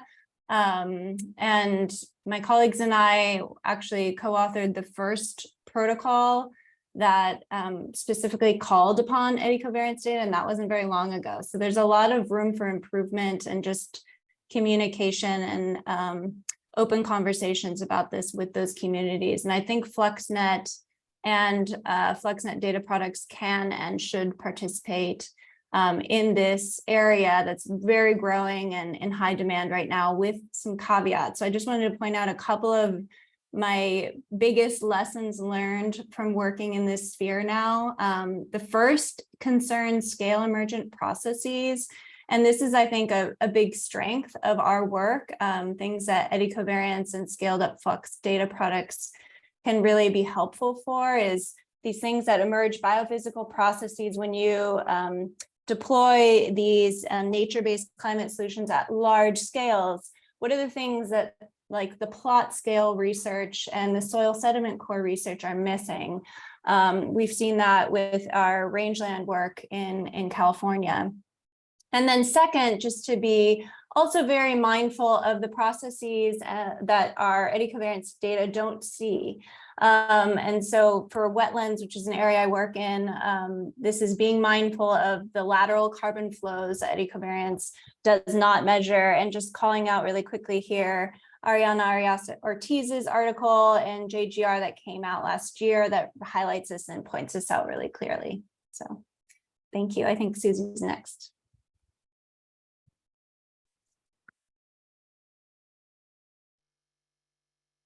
So I'm going to bring it back to articles as well. So in this graph, for me, societal benefits are early on. So if you're interested in what Nikaan and Sreenath have been working on, myself on bringing eddy covariance to the younger generation, people are post-decision.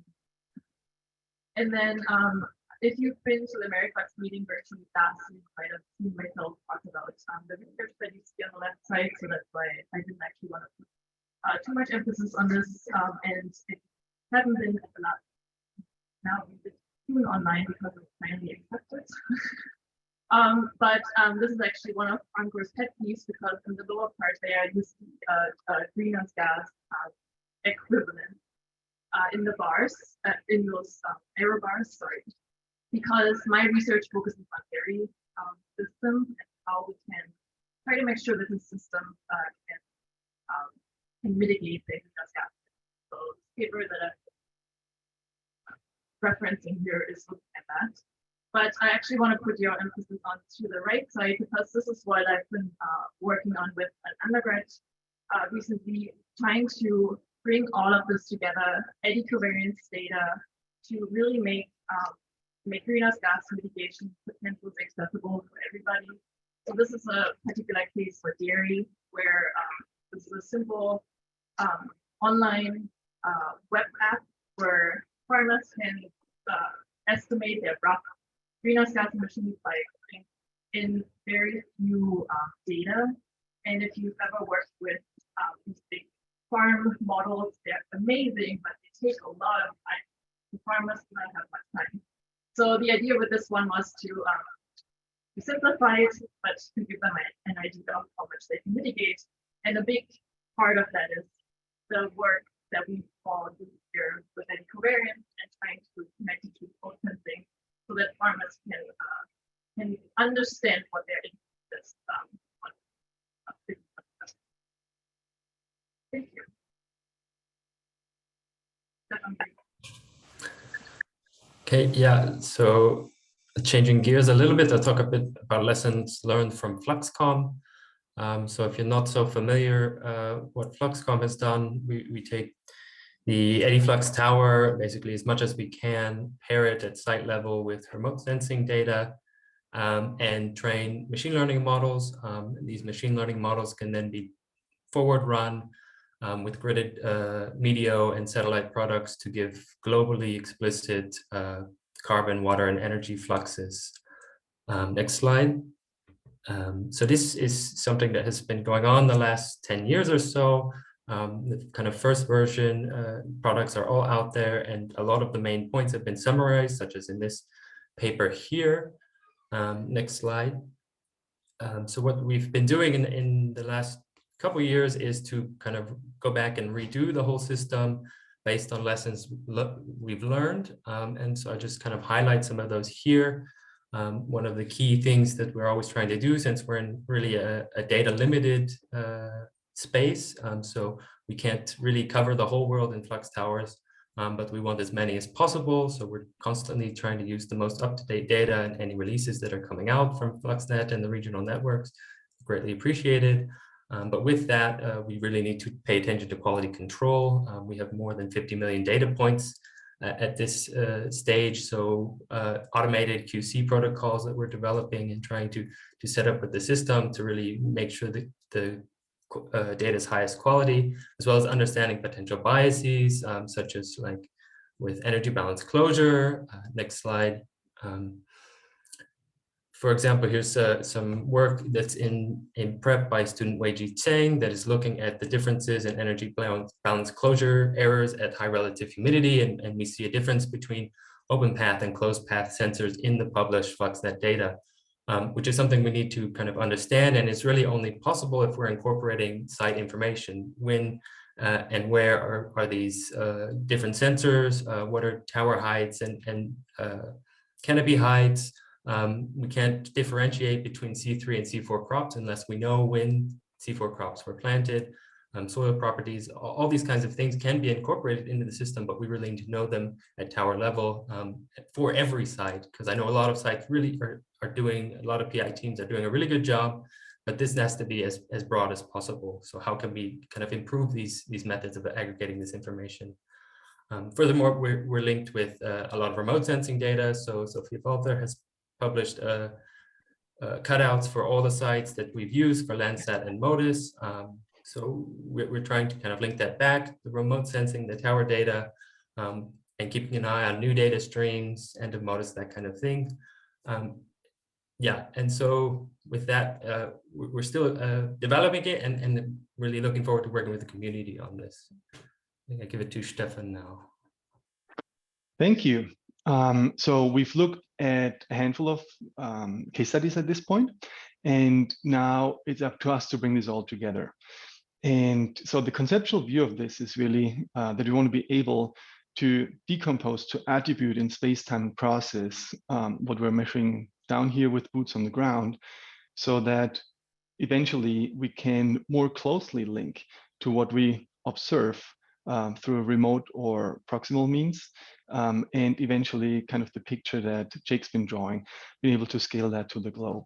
And this is one area that this could be applied to, is when we think about carbon trading and how at this point FluxNet resources are scarcely used for any type of this, what's called measurement reporting and verification as part of Glasgow Climate Summit, UNFCCC, and so forth. There's all different kind of inroads being made in terms of currently manual labor, taking soil cores, measuring trees, hoping that remote sensing will alleviate some of this manual labor.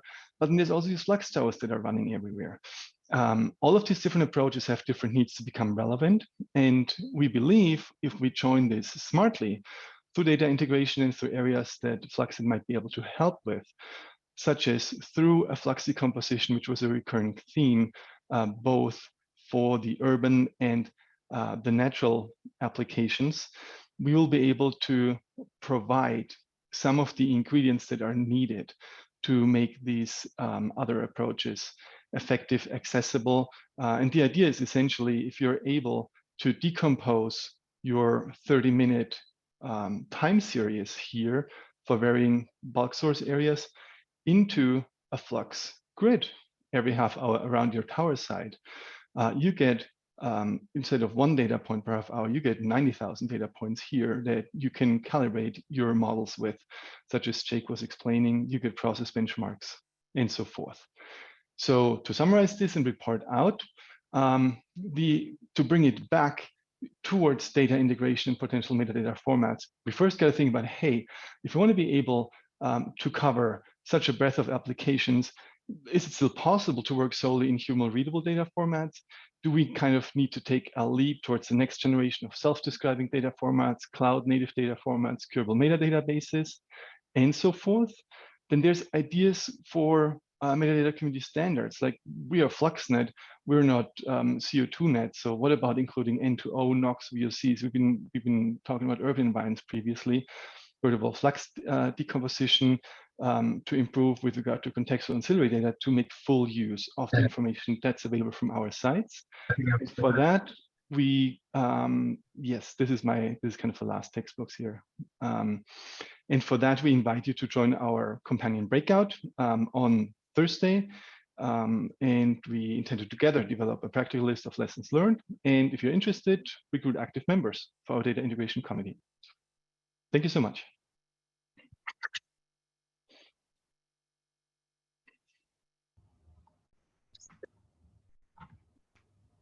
Everybody, I think we have to start because otherwise you won't get any food. And that's probably not a good idea. So please take your seat so we can start our first talk here. So it's my pleasure to introduce our first invited speaker in this session, and Heidi actually decided to do a group talk, which is great. So she's going to be presenting with Maiyah Matsumura, Sara Tenda, Katrina Poppe, Sarah Russell, Andrew Hill, and Ellen Stuart-Haëntjens. And I think all of them are remote. So take it away. Yes, that's right. And Ellen's going to get us started here. Hello, everyone. First, I'm sad I'm not there with you all at UMBS. I spent about seven summers up there and missed it a lot. So I'm wearing my one of my UMBS shirts in solidarity. But anyway, back to this presentation. I'm excited to tell you about it. We recently dubbed it Natura, and it's led by Patty, who you just saw from CSU East Bay. We're working to constrain carbon dioxide and methane fluxes from a diverse array of tidal wetlands. And I know you're all wondering what Natura stands for. It's the Network of North American Tidal Wetlands, Understanding Through Coordinated Research Activities. So we'll have several speakers, as was said, and those are highlighted in the authors list below. So you can, next.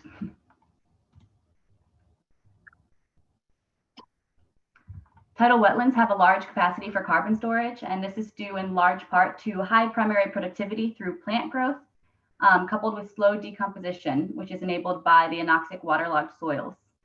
However, few studies have synthesized ecosystem scale carbon cycling processes, which make widespread predictions and modeling in Earth system models difficult. Methane emissions are poorly constrained. We know salinity plays a role, as you can see in this figure here. There's salinity on the x-axis and there's methane flux on the y-axis. This is a figure that was originally in Poffenberger 2011. If you work in wetlands and fluxes, you're probably familiar with it. But in the Soccer 2 report, they added additional sites that were measured with static chambers, which are the tan circles, and then the triangles, which are the eddy covariance towers. So you can see this was in 2018, so there's been a few years since then, but there's much less representation in wetlands in the eddy covariance world than there is in forests, for instance, which is where I got my start. So you can, oh, all right, just a minute. So part of, can you go back? Sorry. So these two pictures that you can see on the side highlight one of our problems, which we will dive further into, but oscillating water levels due to tides and water table variation, along with frequent salinity changes within sites, between sites, frustrate standard GPP and ecosystem respiration partitioning methods. So most standard approaches were trained and built for upland ecosystems. So Natura will standardize measurements across environmentally diverse sites. We'll focus on 3 main knowledge gaps to improve modeling across tidal wetlands. So these are, as I kind of touched on, partitioning, net ecosystem exchange, the influences of elevation, nitrates, salinity on these fluxes, and also the non-periodic pulses of sulfate and salinity. So I will let our other presenters dive a bit into each of the other projects after I introduce our sites. So we have 7 sites across both spanning from the West Coast to the East Coast. You can click. These 2 sites up here in Canada are brand new. They're Ceranoxis sites. We have salinity from 5 to 20 parts per thousand and 20 to 30 parts per thousand. And they're similar in elevation. The Z-score is a measure of elevation. For the 0 is very low and 2 is high. You can click. Then there's Rush Ranch, which is the US SRR site here. And that one is relatively high elevation. You can see a Z-score of 2. And then you have just below that Eden Landing, which is Patty's site here. And that is a very low elevation tidal wetland with a higher salinity. Going to the East Coast, there's Chris Goff, who's there with you now. Chris' site here, the Rice River Center. And that is our lowest, it's our end member for salinity, is freshwater site. Then there we go up higher. You see the site in Delaware, Rodrigo site, a little lower in elevation. And then up here at the top, this is a reconstituted site. I'll introduce more in a second. This is, oh, here we go. Okay. The Hawk property site. This is a Green Schaefer site. and it was had to come down in, I believe, 2019. And yes, thank you for highlighting that. And then due to this project that we've started and got funding for recently, she was able to, her and her team were able to reconstitute it. So this is really exciting to kind of bring this back up and see how it's changed and make that data record continue. So here we are. Oh yeah, the salinity is also kind of right in the middle. And here you can see the past record from 2013 to 2019. And there's quite a bit of variation there. And then the methane story here on the right. And there are some years where you can see that it's more of a source and some where it's more of a sink. So we are, it's a really interesting site, and it's back on thanks to this project. And our next speaker. All right, hello everyone. My name is Andrew Hill. I work at the Delaware site with Rodrigo Vargas. Just going to talk briefly about the partitioning challenges here and show a couple of examples that we've worked with, taking some respiration measurements. So we know that partitioning NEE into components are kind of challenging in these environments. We have intermittent flooding happening. This can inhibit soil respiration periodically. There was a large-scale modeling study by Fegan et al. In 2020, and they actually identified partitioning GPP as one of the largest uncertainties in the process. So we had a preliminary analysis done with 6 towers, just looking at actually measured NE during the nighttime, and then modeled our eco, and the fits are quite poor actually. We would expect them to be quite better. So we're looking to improve this, especially with some machine learning algorithms, things like neural nets, and essentially just include other parameters that are unique to these sites, like salinity, nitrate, dissolved oxygen. So we're kind of standardizing these measurements across these sites in hopes to improve this. So this is a study completed over a 2-year period from a colleague of mine, Dr. Margaret Kikuchi. She looked at the comparison of just manual soil efflux measurements versus automated. So if you look at the chart down at the left here, you'll see that the gold dots, those are representing manual measurements, which were taken every 2 weeks over this period. And then the black lines represent essentially the automated measurements. So we see really an underestimation from these manual measurements. A lot of this is tied, I think, to spatial heterogeneity. And we really didn't see any consistent diel patterns at all with temperature. When you throw the time domain in, then we do have relationships. So very, very strongly dependent on the time domain. So a lot of hysteresis with these relationships. And this was a study that I actually completed in 2020, looking at the comparison of chambers and eddy covariance. So first of all, I want to direct your attention to the chart on the bottom left. These are sediment respiration measurements taken from very small footprinted chambers, which is quite typical in these systems or any system. These excluded vegetation.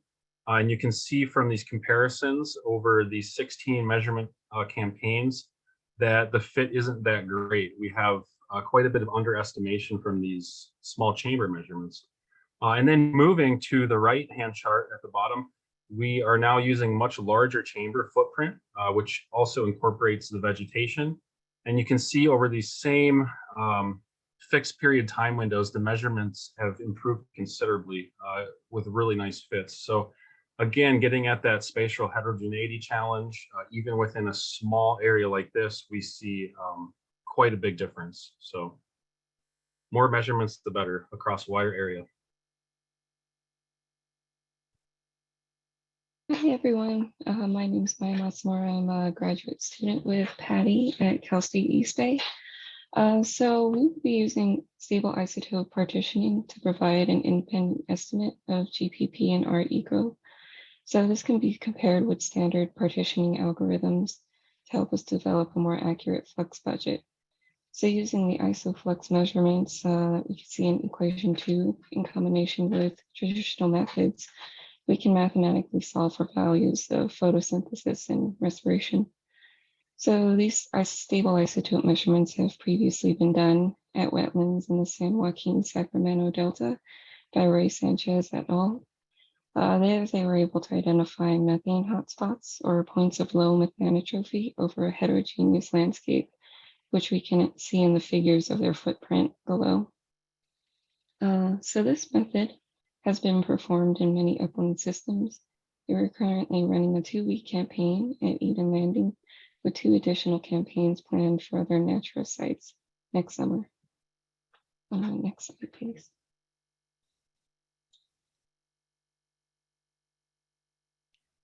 Hi, everyone.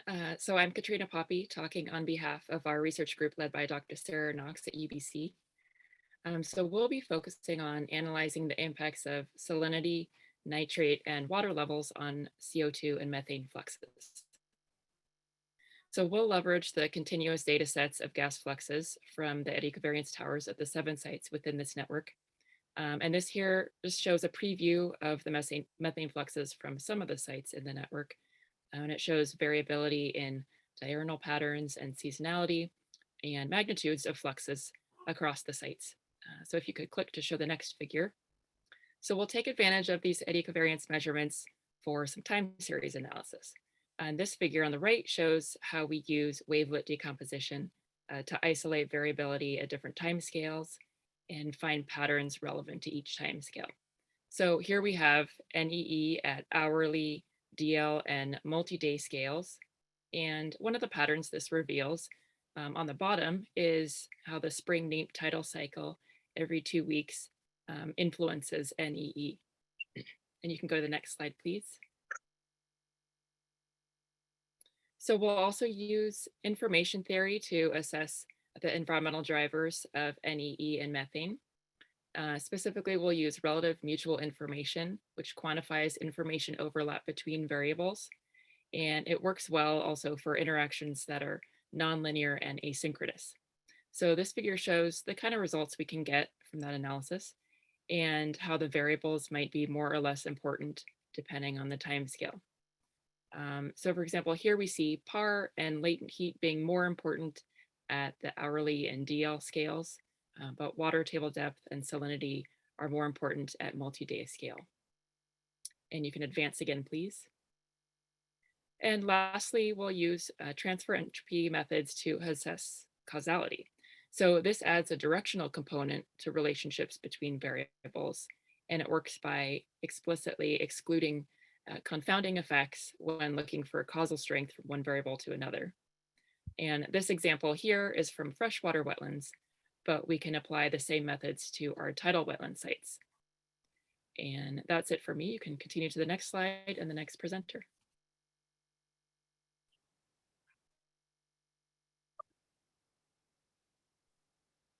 I'm Sara Tenda with Dr. Slab at VCU, and one of the upcoming projects we'll be working on at the Rice River Center next summer, we'll be looking at some of the potential effects of extreme weather events on wetland carbon and methane fluxes in a semi-controlled environment. We'll be taking a MODEX approach to the project in connection with model. In the spring, we'll be using established wetland soils with water from the nearby Ames River and a tidal simulation system to grow Spartina alterniflora in simulated tidal freshwater wetland. After the plants get established for a month, we will administer pulse salinity and nitrate treatments, which will be based on thresholds predicted by that peppermint model. Then we'll take the chamber CO2 and methane emissions measurements in order to determine the magnitude and the timing of the response to those pulse treatments. Then we can use that data that's been collected to make improvements to the model.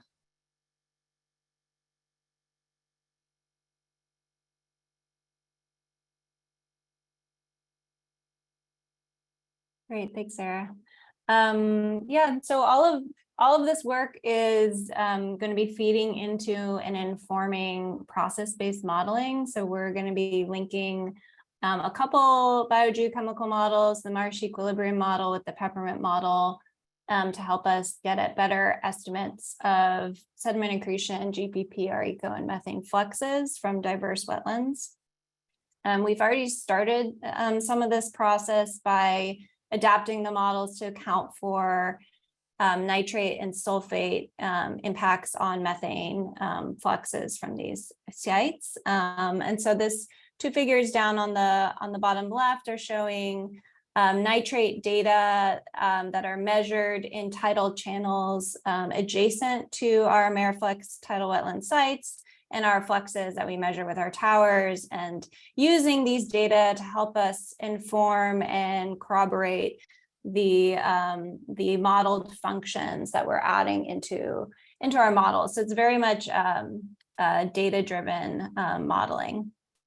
And so far, our results for methane, at least, have been very encouraging, but we're hoping to, using this new project, build out the model even more to better predict these non-periodic pulse responses. So, for example, at one of our sites in Rush Ranch in California, we saw this long, prolonged period of freshwater pulse into the system and had certain impacts on methane and also GPP, which our model was not capturing.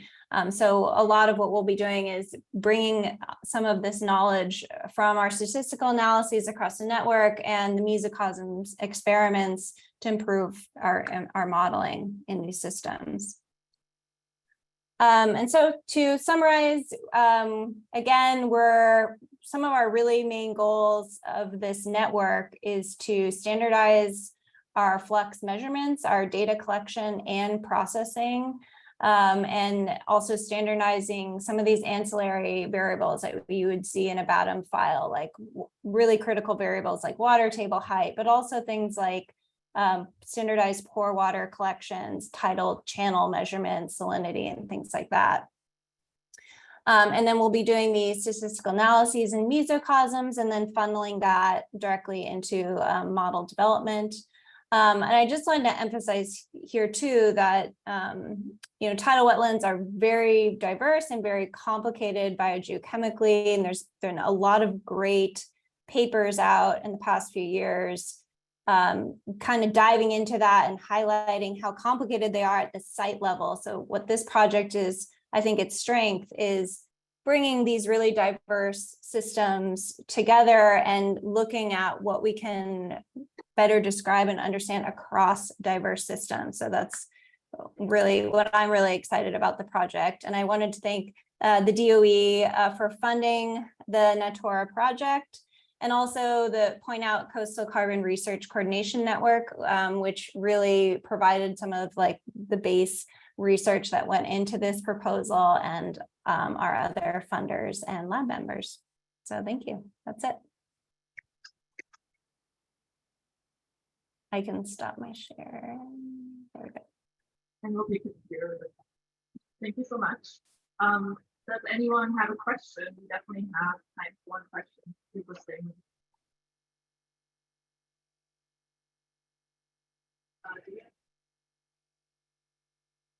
Oh yeah, there's one question in chat. All right, so the question is, are there any plans to develop common methods or approaches to estimate lateral sea fluxes at Natura sites? Yeah, so lateral carbon fluxes are super important for these sites. Unfortunately, that's not within the scope of this project, but I think this project really sets us up nicely for the next project, which would be to attack the lateral flux component. Lateral fluxes are very difficult to measure, very complicated, and also unfortunately expensive.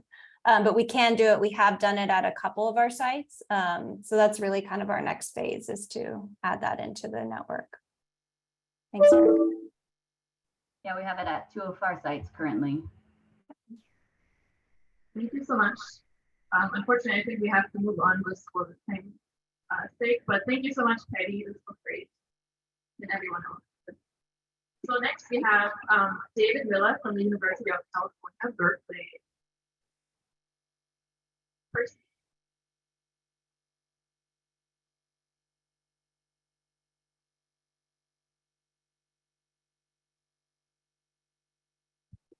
Thanks, everyone.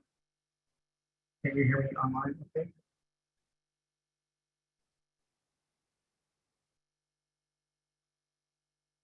Okay, great.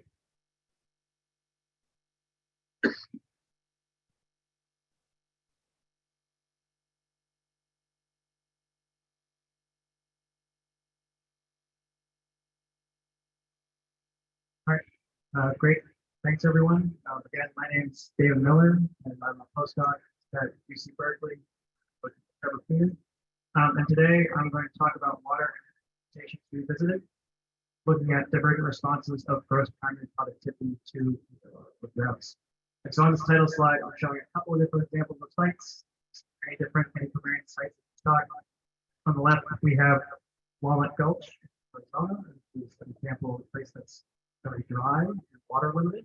And on the right side, towards my side, is US Airways, a place that's by comparison quite wet, and you would consider it to be energy. So these are a couple of example sites we're using. You'll see other covariance sites.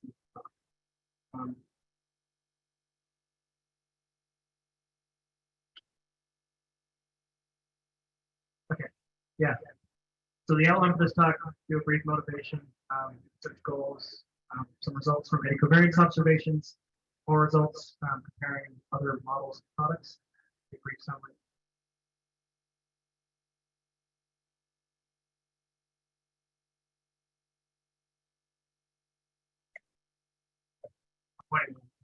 Right. So the main motivation of the study is what does GPP do during it?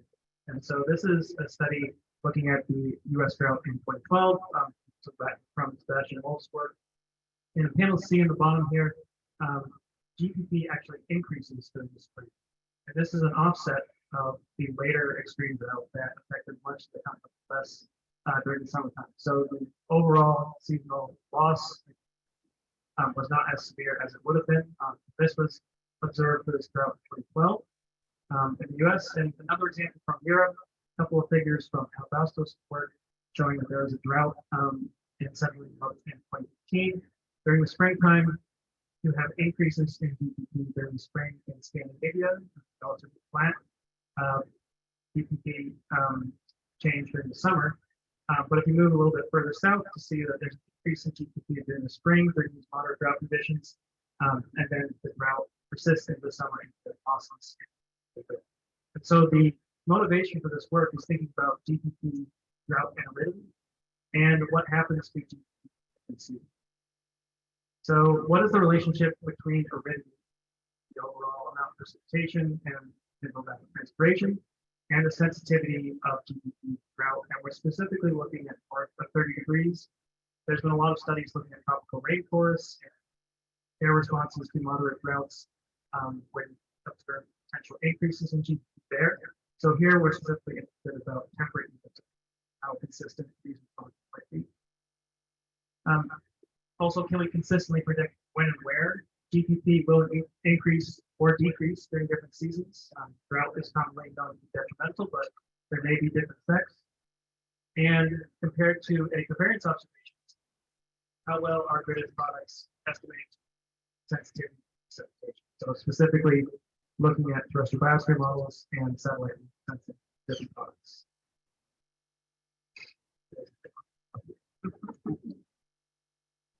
Is running.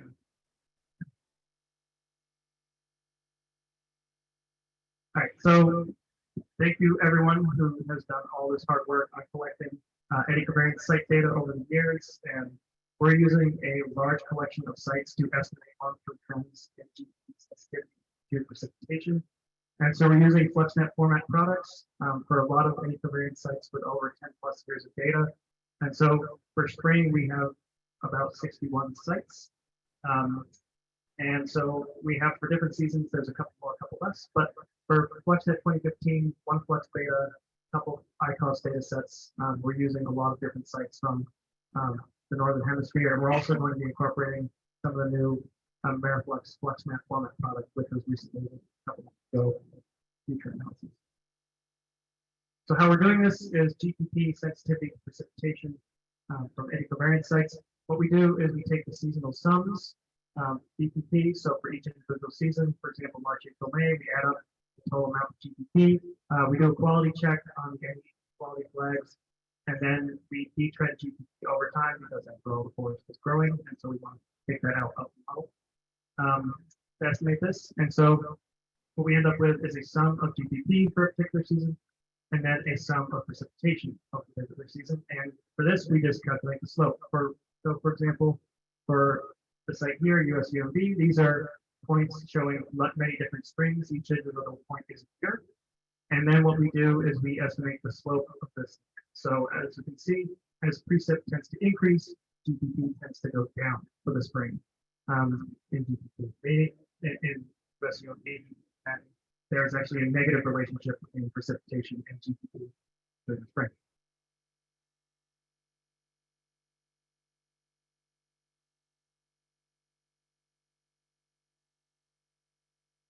What we're also doing is we're calculating the wetness index, which is precipitation over potential evapotranspiration, as a way to describe aridity consistently across sites. And so we're using a data set called TerraClimate, which is a gridded climate product. And the reason we're using this specifically is that really high spatial resolution. And so for particularly a lot of eddy covariance sites that are in mountainous regions, this gives us a pretty good estimate of what the aridity is like at that particular site, rather than larger scale gridded products. We're also using consistent time range, so 81 to 2010. And then we're using this UN definition for what is arid versus what is humid. We can talk about the exact numbers on this, and we've tested a couple of different values beyond this. But in general, for the wetness index, how this is calculated, less than 0.65 is considered semi-arid or arid, and places that are above 0.65 would be humid. So that's and we're doing this again for areas that are north of 30 degrees.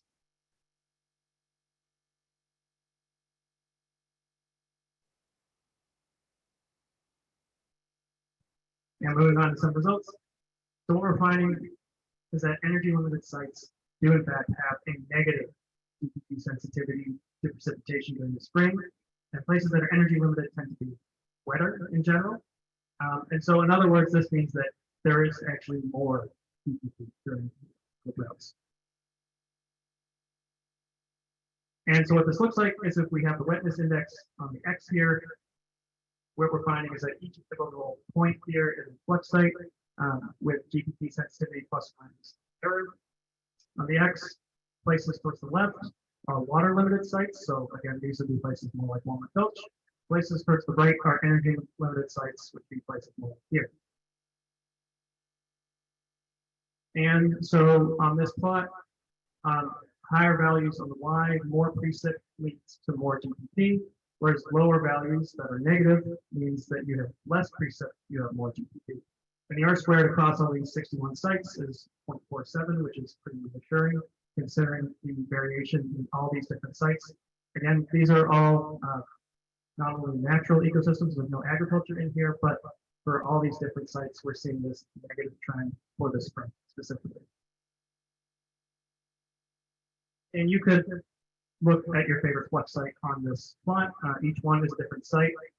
And so the wetness index describes the sensitivity of GPP to precipitation in the spring, which might sound like a bit of a no-brainer when we're thinking about precipitations. But when we compare to spring, this wetness index, this description of aridity, does not describe the gradient of GPP sensitivity to precip nearly as well in the summer and fall. So again, our plot that we just showed on the left, that's the spring relationship, where I spread 0.47. You go to summer, it's 0.16. In the fall, it's only 0.31. And what you'll notice is that on the right side of these plots, it's not consistently negative. It's a bit of a toss-up. So it kind of depends on which season you're in, whether you're going to get this negative response from the droughts. And so for energy limited sites, aridity does not produce the consistent negative slopes in summer or fall. And water limited sites, they almost always benefit from more precipitation. I guess it's lunch. You're okay.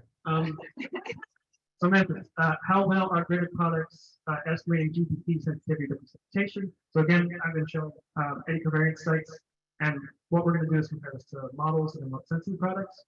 So we're focused on comparing trendy gridded products, which are prognostic models with incorporating climate data, lots of other equations over time. I'm happy to talk about this more. And what we're doing is we're calculating the trendy mean sensitivity across all included models. They're the same methods as the covariance analysis for the nearest half-degree grid cell. And we're doing this for the eddy covariance error, which is approximately 92 of 2016, which is when this particular version of Trendy ends. Again, we're using Trendy V6S2, the S2 meaning that carbon dioxide and climate change over time, but land cover is static between those fields.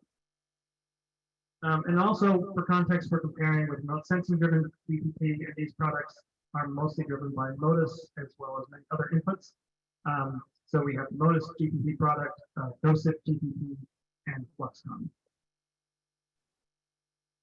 And so we could do these type of plots, like I showed previously, where on this, the eddy covariance is in gray, which you can't see, and each individual point is in black for these different models, but this is kind of a lot to take in.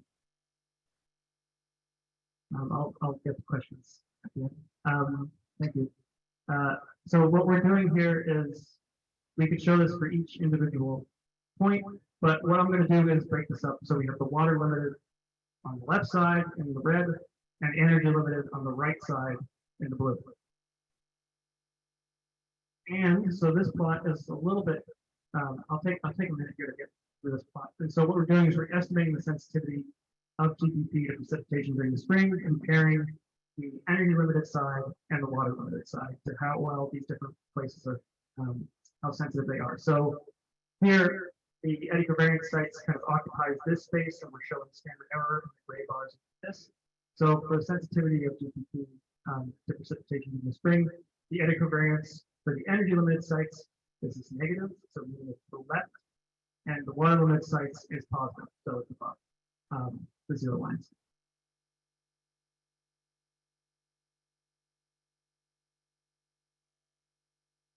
These are all these different trendy models that we're plotting, and they all tend to be to the right of the eddy covariance, meaning that they are not sensitive enough during the spring to these meteorological droughts, and we're not getting as strong of this response. Meanwhile, if we put all the remote sensing sites, they tend to be below, meaning they're not sensitive enough on the water limited side. So to review this is where the eddy covariance data occupies in space, where it's negative on the energy limited side and positive on the water limited side for spring. This is where the models tend to be. They're not negative enough, and they underestimate the negative sensitivity for energy limited sites. And meanwhile, the remote sensing data is down here, so they underestimate the sensitivity of water limited sites. And none of these models or the remote sensing are really occupying the same space that the eddy covariance data is. So I'll take one quick look at the trendy model mean and map this out. So where in the world north 30 degrees does spring drought actually increase? And so what we're doing here is we're taking that aridity gradient, the wetness index, and we're just scaling up by that. So if this figure looks like an aridity gradient, it's directly derived from that. And so this is where eddy covariance data would be estimating that you have increases or decreases in GPP during a spring meteorological drought. So places that are red need more precip for more GPP, and these tend to be dryland. Whereas places that are blue need less precip for more GPP. So these are places that are energy limited. And there's a fair amount of blue on this map. And so if we go look at the trendy model mean, you'll see there's a lot more red and a lot less blue. Meaning that these are, they're trendy in general, overestimating the sensitivity, underestimating the sensitivity to drought, meaning that you would have higher values in trendy than you would in eddy covariance. And what this means is that when there is a meteorological drought in the northern hemisphere, what you're seeing is that the eddy covariance data would observe that there will be increases in GPP much more often, 55%, than what trendy would be showing at only 36%. And so there's a lot more orange regions where these the trendy model is not negative enough for eddy covariance. And so to wrap up, we're finding that eddy covariance shows energy limited sites consistently increase GPP during spring meteorological droughts. This really doesn't happen consistently in summer or fall. And the sensitivity of GPP to precipitation during the spring, this is really strongly related to the wetness index or aridity. The trendy toaster browser models underestimate the strength of these energy limiter responses that we observe in the eddy covariance data, and meanwhile, remote sensing GPP products underestimate the strength of the water limit sensitivity. So again, thank you everyone for collecting all this data that we're able to do this study. And my name is David Miller. Please directly have to take questions. Thanks so much.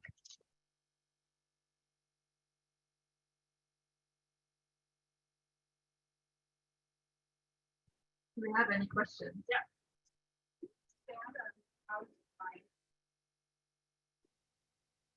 We just set it as March, April. So the regime that you call energy is actually just not water, right? Now I wonder if there's a possibility that some of those things have a lot of scattering are actually not energy, but nitrogen. And nitrogen is a legacy effect of previous clouds, so that the apparatus have nitrogen. Yeah. For online, there are some of the places that are energy limited, they may in fact be nitrogen limited instead. And that's something I'd like to talk more about. And we've separated it to water just based on this coarse threshold. And there's much more subtle ways of doing this.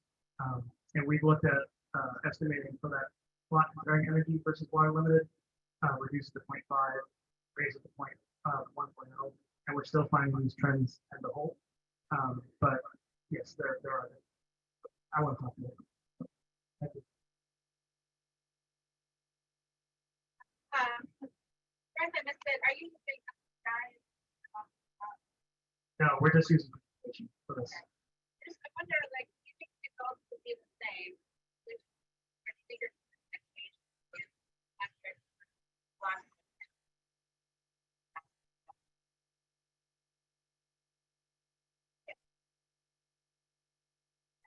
Yeah.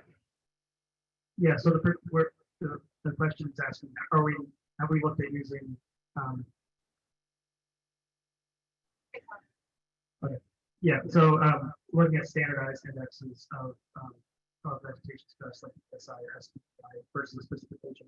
And yeah, we've looked at some of the ESI a little bit, but this response is more closely tied to precipitation because of the increased radiation availability. But yes, there are. I can talk about that more. Yeah. Just so you all can easily have to move on, but thank you so much, David. Great. All right, so next one we have another team talk with Ankur Desai, myself, Nikaan Koupaei-Abyazani, Murphy, Andi Muttaqin, and Sreenath Paleri, and Paul Stoy. They're just getting settled.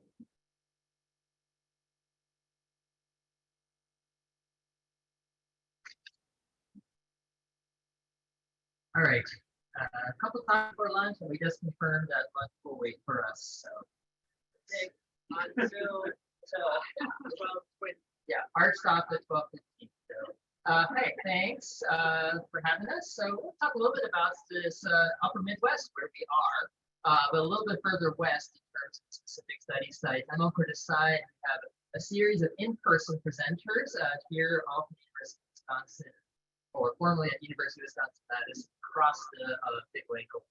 So this is a picture of the Sylvania Flux Tower site, which is an oak-grove forest about 4-hour drive west of here in the Upper Peninsula.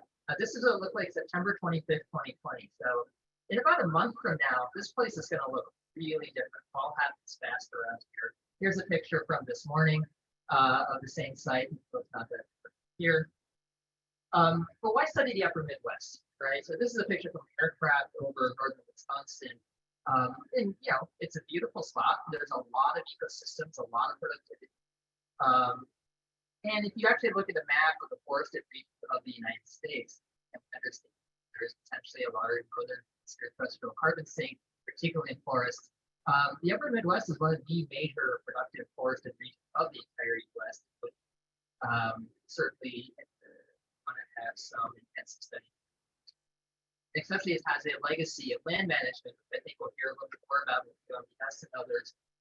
You know, much of this area was almost entirely logged in the start of the 20th century to build major cities and to produce the lumber industry that's developed here and then elsewhere. But there's a long legacy of management in particular that influences the structure of the forest and influences productivity. And the other thing about this is, here's an air photo. There's a lot of heterogeneity compared to other things. So we learned about early eddy covariance sites being very homogeneous, intact ecosystems. Those are pretty hard to find around here. There's a lot of variability across the landscape. So about 25 years ago, 26, is actually when some work started in northern Wisconsin, so-called CHEESE study, a Chequamegon Ecosystem Atmosphere Study, an acronym coined by Ken Davis, who we heard earlier from Wofsy, and my PhD advisor. Back in 1996, started work at this very tall 450-meter eddy covariance tower. That's a NOAA greenhouse gas observing system, and now an eddy covariance tower, USPFA. It's taller than your tower. And it's the goal here is to really understand the region as a whole, given that heterogeneity. And over the years, starting in the late 90s and into the early 2000s, a number of other eddy covariance sites got set up in a variety of ecosystems, more traditional forests and wetlands. We had a couple of short-term experiments at clusters of sites that were run by, say, Nikaan Koupaei-Abyazani and Aspen Normitz, and another study by Ken Davis and Nick Saliendra with so-called roving towers and wetland clear cuts. And then we had some additional sites through the LTER project that our lab has inherited. And then we did the large tower study that we've spoken about before, the Cheese Head study, where we added another towers for the summer. And then Paul Stoy also did some work on lakes a couple of years back with AmeriFlux. Here's just a map of where we are. So we are off the map there on the right, Michigan. You go due west, we have our 5 AmeriFlux core sites. And then in the red box around the tall tower site PFA, that is where we deployed in a 10 by 10 kilometer box in the series of 19 eddy covariance towers through the 19 study for one summer. So here's pictures. You've seen towers, so you know that these are pretty good. Wetlands, forest, old growth forest, Sylvania, something we talked about. All across Lost Creek on the bottom are wetland sites. And these are more towers. You know, and this is what gets again the heterogeneity of ecosystems around here and understanding how do we upscale when we have these long-term tower sites in individual ecosystems that we picked for some reason or another. We could drive there. It was pretty. It was intact. It was already an LTER site. How do we actually know that the fluxes we measure at any one site represent a region? That's one of the questions that we spend a lot of time in our lab. And what we'll be presenting over the next 12 to 13 minutes is a series of results from a paper that's currently in review in JTR Biosciences, a good journal, and currently a preprint out. And we asked 3 questions in this paper. Can we identify, it's my last year in editor, so I guess, can we identify systematic trends or decadal variability in long-term regional NED and their observations of climatic trends, similar to what Steve Wofsy was presenting earlier with Harvard forests? Are there systematic factors that link climate to site and landscape photosynthesis and respiration, and are these trends coherent? One of the unique things we have here is really a cluster of sites for a long period of time, which there aren't many of in the Flux network. So we test that. And finally, is the site level NED representative of the landscape flux and magnitude? And so we have a series of graduate students and former postdocs in the lab, who are now professors. We're going to talk about all of those pieces, and then Paul Stoy is going to wrap up that. See how it works. So I'm going to switch this over to Sreenath Paleri and present about climate during their fluxes. Thanks, Ankur. So what you see here, annual data from getting of the first plot on the right. The line which shows the positive time in the last section, and the second plot from the top that shows precipitation on the pole. You can see the blue line showing the snowfall data showing much less snowfall, and similarly, concurrently you can see third plot from top, the coming short term data showing decreasing change, cloudy, and in the midst of all this, task got you can see how one and how this leads for the ecosystem exchange across the sites. So the first plot is from data from all the tasks that we analyzed together with the black line showing the regional scale data from the power tower that shows the landscape changing from an orbit, shows to the same touching upon neutral condition. And then the brown line shows old growth forest and the hardwood, and the blue line up top is the wetland site. So you can see that there is a total sites and the landscape level measurement is not as simple of the sites. And the other two plots show that the old growth forest in brown has the highest peak and duration on the sites. And compare with finally, all these are slightly better when you look at the ensemble average daily data from all sites, with the first column showing data from the tall tower, the second one showing data from the forest sites, and the third one showing data from the wetland sites. So you see that the first column, it has signals from both the forest and the wetland sites, but not simple interpolation. Upscaling, where you see the summer drawdown from the forest site in the tall tower time series, and also the summer drawdown from the wetlands, and also the fall emissions pulse from the forest side can also be seen in the first one. And with that, I'm going to begin.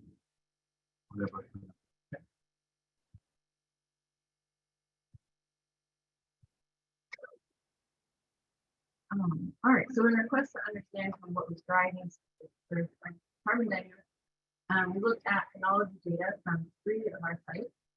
So we had phenotypic data at these sites. Unfortunately, our record is not the longest on Earth compared to our Flux record. So it goes back to 2012 for one of the sites. So we observed a few interesting things. We found that growing season length was actually decreasing. 3 sites, statistically significant. We found that the shortening of the growing season was primarily driven by delayed spring, and so with an average shift about 2.6 days per year. Senescence did also happen earlier, but it was out. And we found that max GCC.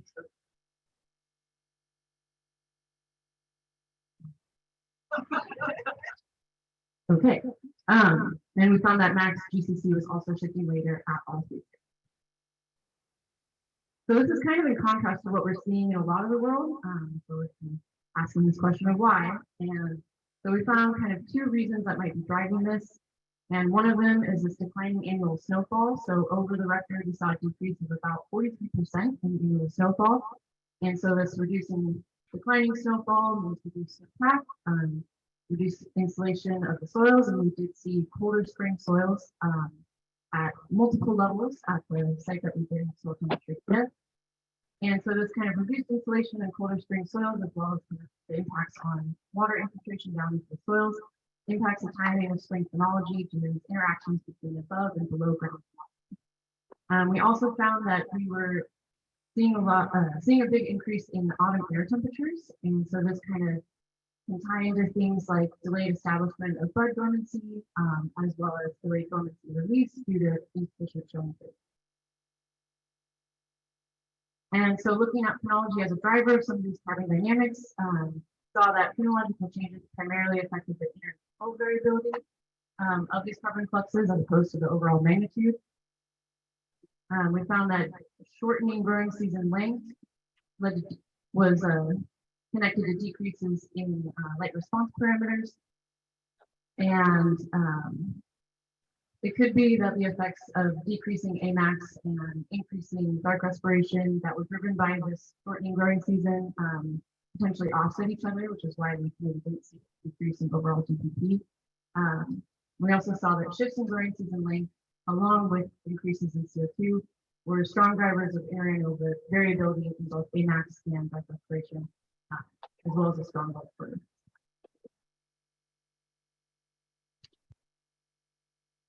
All right. So this data set was really long. So when I looked at it, I was really excited. I was like, okay, let's get all these light parameters estimated so we can see how these lights differ, how they were affected by the environment variables. So in this plot, you see AMAX and Q10 that we actually from all the different. And what you see, what you can see is not interesting in this plot other than at all sides AMAX.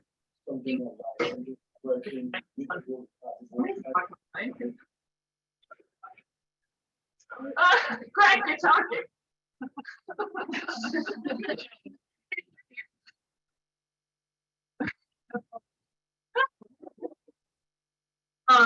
But what the only thing that I want to point out in this one is both of these parameters are increasing for all the sites with heat and temperature, but you can see a distinct, or you sort of see a distinct separation between the forest sites and the wetlands.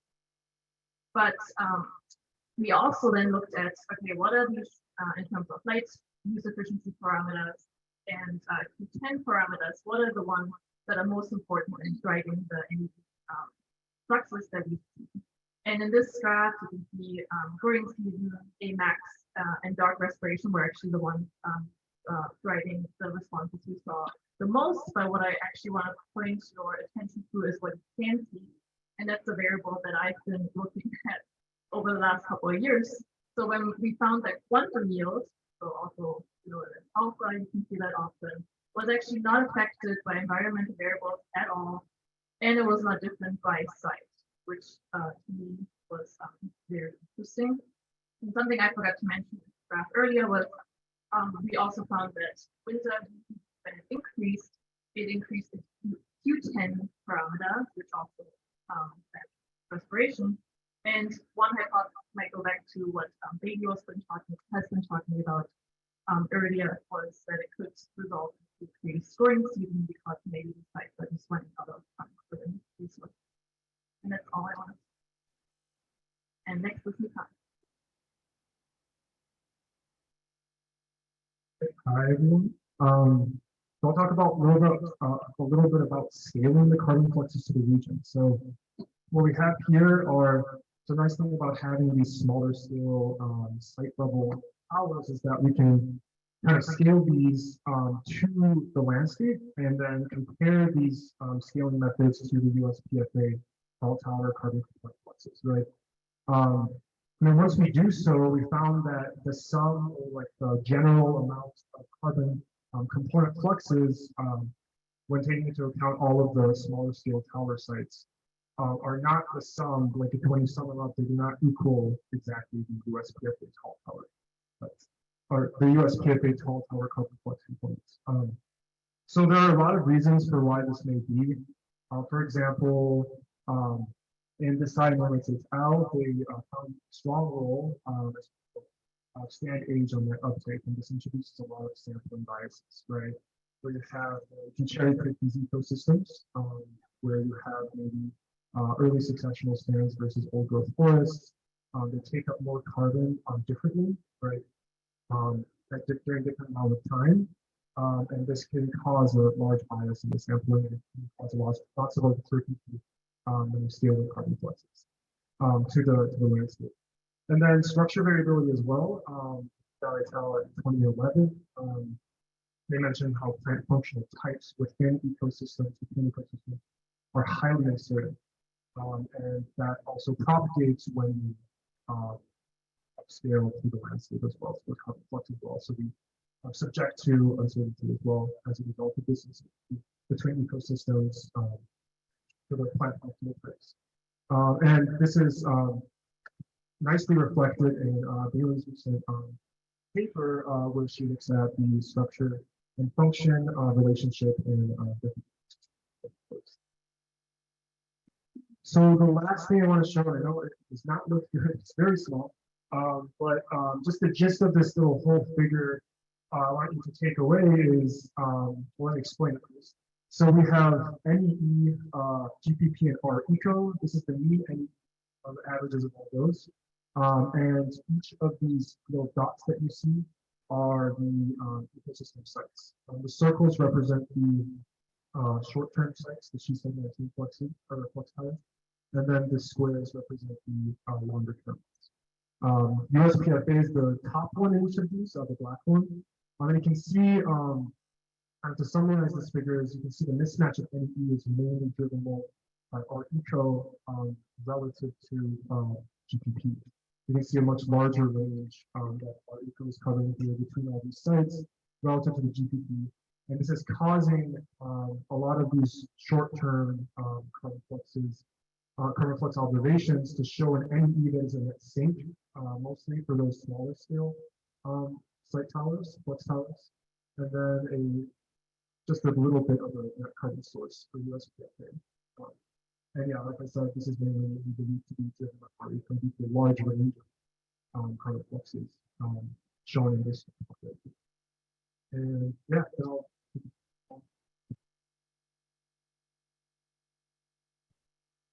okay, thanks for that. I'll try to be quick. So I'd like to argue that there's probably two different paths that we could take to better understand these things, and that both of these paths are so on. One is to enter fully into the hyperspatial spectral temporal data-rich multiverse. And this is an example from Ankur's paper in 2021 for the case of land surface temperature, where he's driving down this thermal diagram by using remote sensing data at increasing spatial and temporal resolutions, and really in the general case, third axis for spectral resolution as well. So we have all of these data, we can really understand the patterns and processes that are involved in complex ecological interactions. And so we need to do this, but we also need to maybe step back and ask the question, can we use these long-term observations to really better inform ecological theory for a robust understanding that we can communicate to the public of the value of the natural climate solution of these ecosystems? So one that still has a lot of thinking is from 1969, we've been on this strategy of ecosystem development, this idea that after succession, they'll have rapid increases in gross primary productivity, that's slowly followed by ecosystem restoration, such that older ecosystems are kind of net neutral in terms of their carbon flux. We know that's not true. Sometimes it kind of is, sometimes it kind of isn't. Now that AmeriFlux is 25 years old, and of course the Harvard Forest Power data are even longer, right? Is there a way to better improve our understanding of theory using flux data? I'm going to pass on out there. Great. Finalize the B side of this album. I'm back for reprise. So just to conclude, so the things we saw here, and I certainly encourage you to look at the paper and appreciate too if you happen to be a peer reviewer for it. You know, they did say it's a lot of material, and so we definitely have a lot to present. But these warmer, wetter summers are promoting greater carbon uptake, but there's large variation in sensitivity. This really points to the role of spatial variability and trying to do upscaling in a more systematic way. And we also didn't see much of a CO2 fertilization effect, which was also surprising. It was not affecting, we didn't see trends in GPP. We saw a lot greater variability in respiration. We did see a surprisingly strong BPD effect in a thick humid biome. Warmer springs did not necessarily lead to earlier leaf out because winter snow and autumn soil processes play a role. And management disturbance are changing. We didn't talk as much about this, but there's a lot of work looking at forest structure and structural complexity and how that influences light and water use efficiency. And there's a lot more we've done on methane, water cycling, management, modeling, forecasting, land atmosphere feedbacks, and you can go read more about those. And finally, just thank you, another view of the Paul Tower. Thank you, of course, to the AmeriFlux Network Management Project, but also many funders, including NSF, NASA, USDA, private foundations over the last quarter century, some long-term technicians like Bruce Cook and Jonathan Tom, who really made these towers exist and operate in near real time. We have data for all the 5 sites produced every night. You can download, so on every nightly real-time data. And so leave it at that. There's a bunch of papers and preprints if you want more, some that are published, some more on the water cycle from Paul's lab. Come read them. Thanks.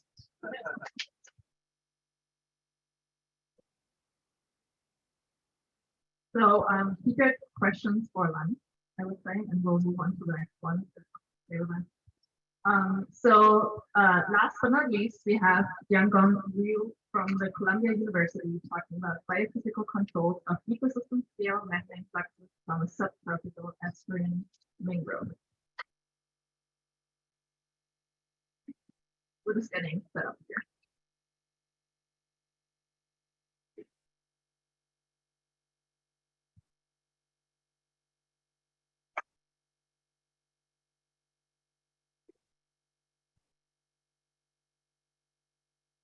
Hello everyone. My name is Jiangung Liu, and I'm a postdoc working with Divergent team from Columbia University. Today I'm going to share some results from my PhD program. So it's about eddy currents measurements in a mangrove and its biophysical drivers. And first of all, I would like to thank all the authors for this study, and also thank you for the for University grants committee for following to funding.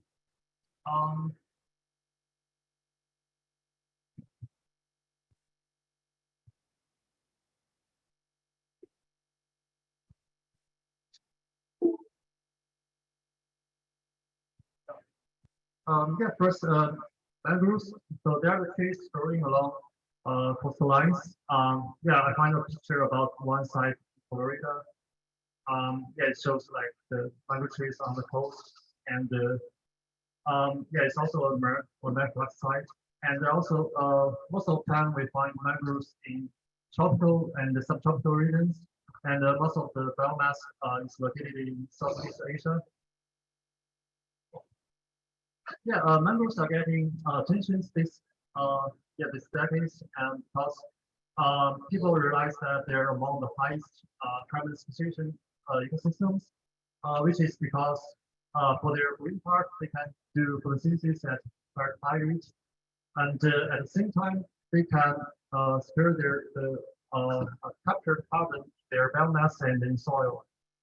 So this resulting them at the most carbon-rich ecosystem in the world.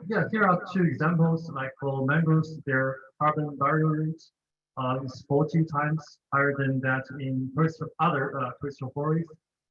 However, it highly depends on the statistic metrics you are using for such results, because if we look at the climatic data from mangroves, for most of the time they are not outcrossing distributed. So if we use the median value for this analysis, so you'll probably see a much lower.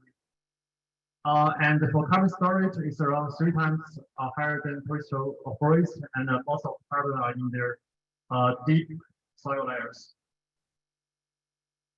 Here we put the annual NEE flux into on this map, and then we see the mangroves. They are better than most of other ecosystems to secure carbon.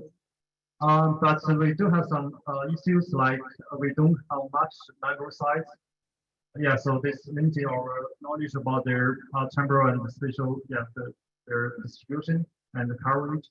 And also, we don't really know about the effect of the hydrological factors on mangroves.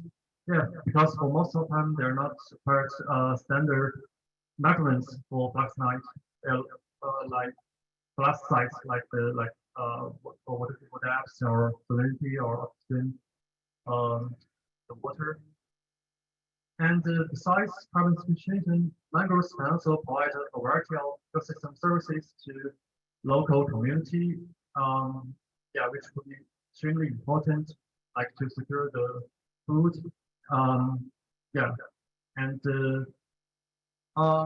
So if we talk about methane, in this paper, the authors compare the methane emissions from freshwater wetlands and coastal wetlands, and they find that for coastal wetlands, they are extremely lower than that from freshwater wetlands.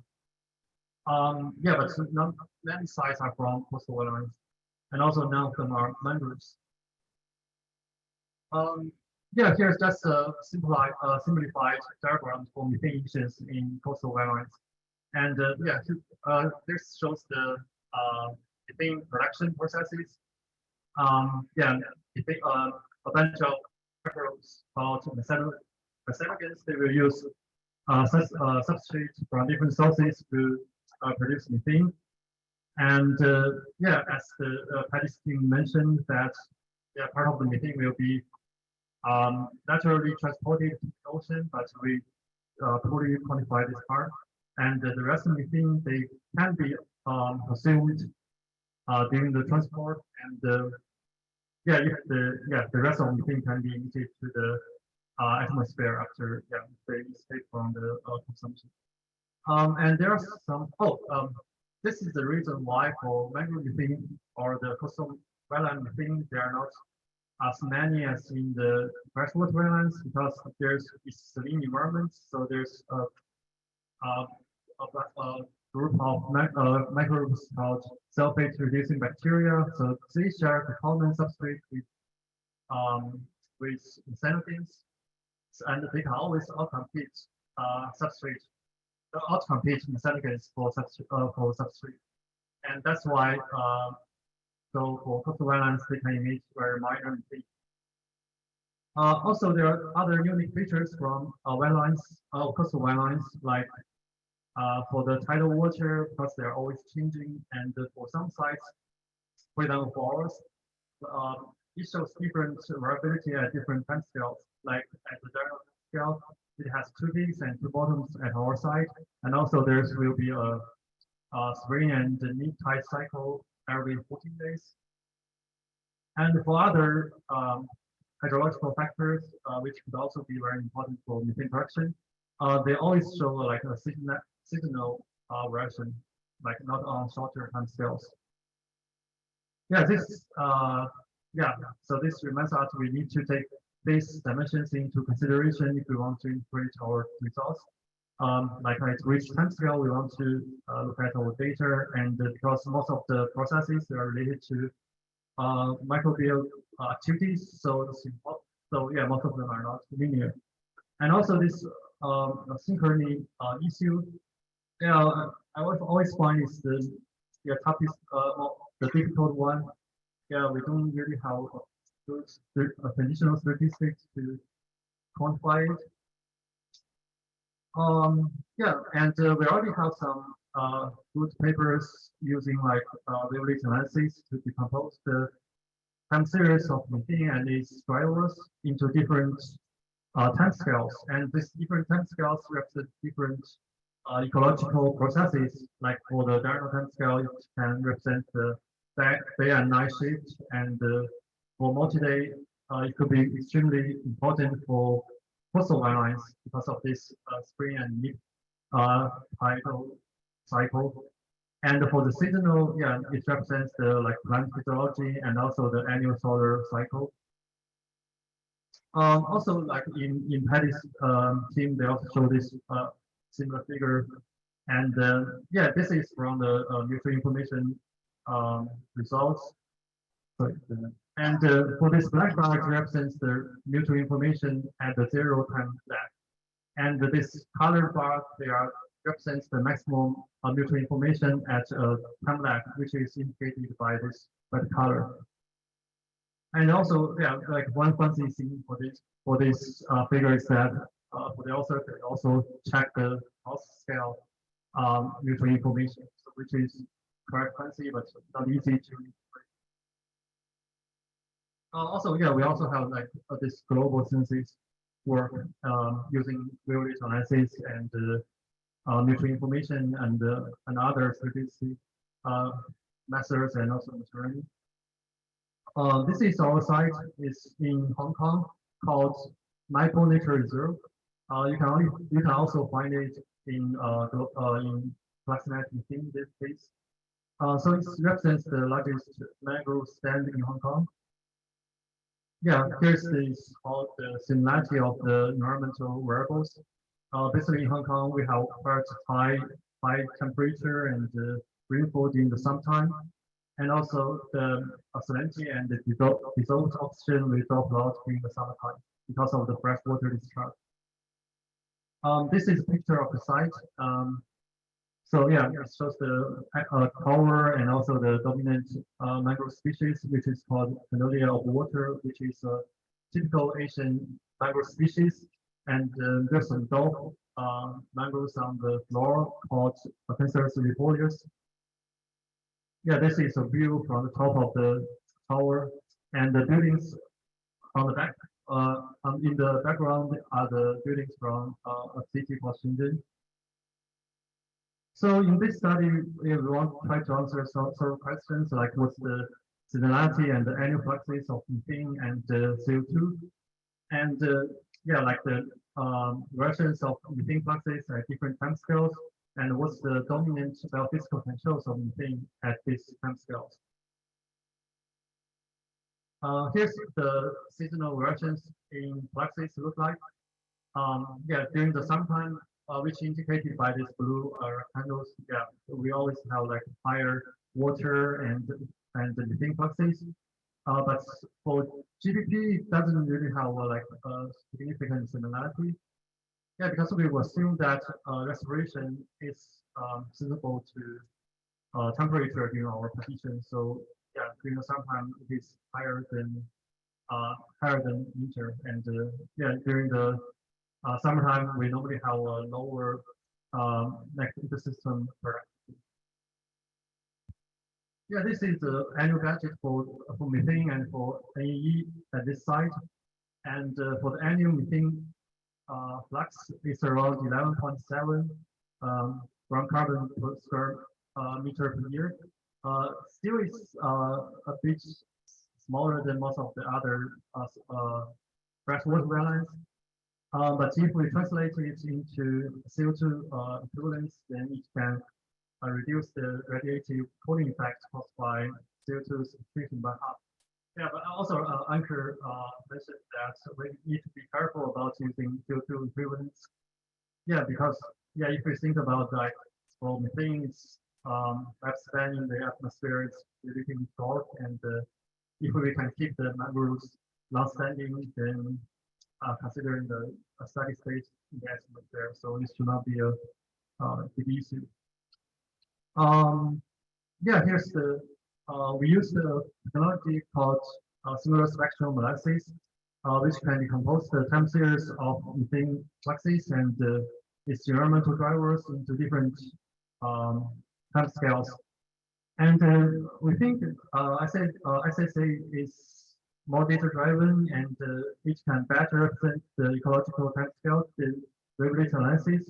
Yeah, because for wavelet analysis, it's subject to that it can only like response to the time scale to the like 2 to the power of n times the measurement interval. So sometimes it's not really corresponds to a logical time scale. And also it's less subject to artificial gaps. Yeah, because for both for SSN and the wavelet analysis, they require the continuous measurement. However, if we use like whatever technology to get you the data, it will introduce some artificial gaps, artificial issues. Yeah, like to change the high frequency components. Yeah, but for SSA, it can get you the data, the time series using leading component.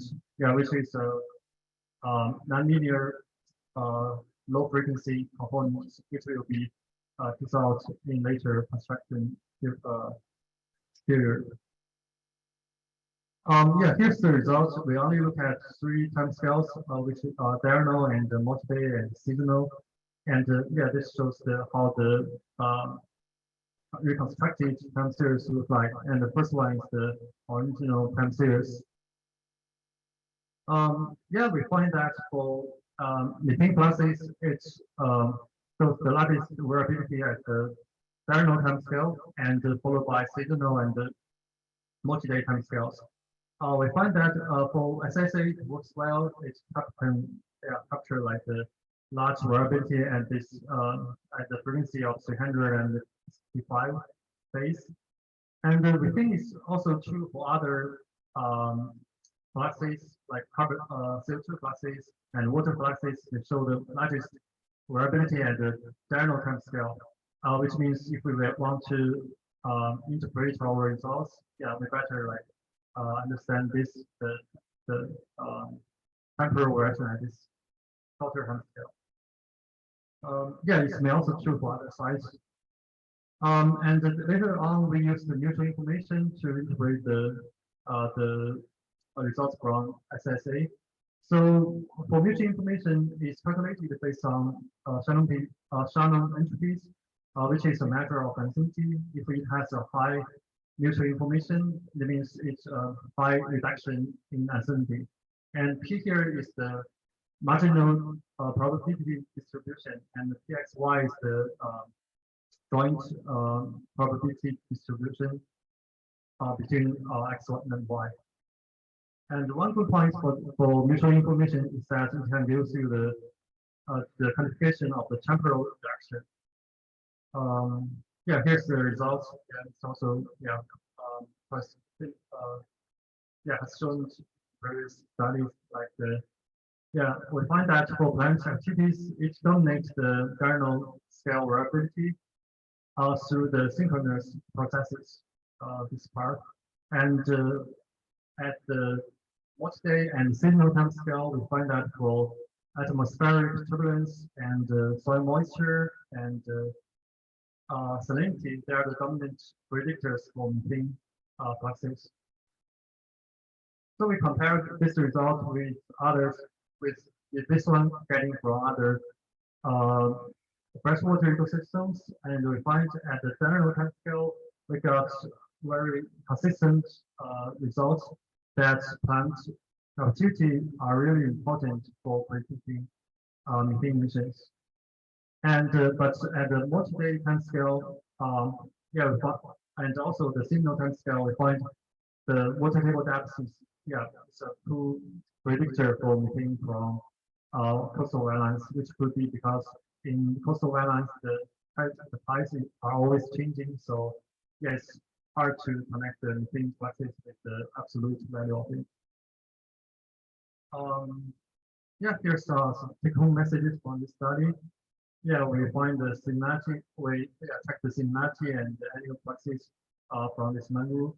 And methane emissions could be large, especially especially translated to CO2 equivalent.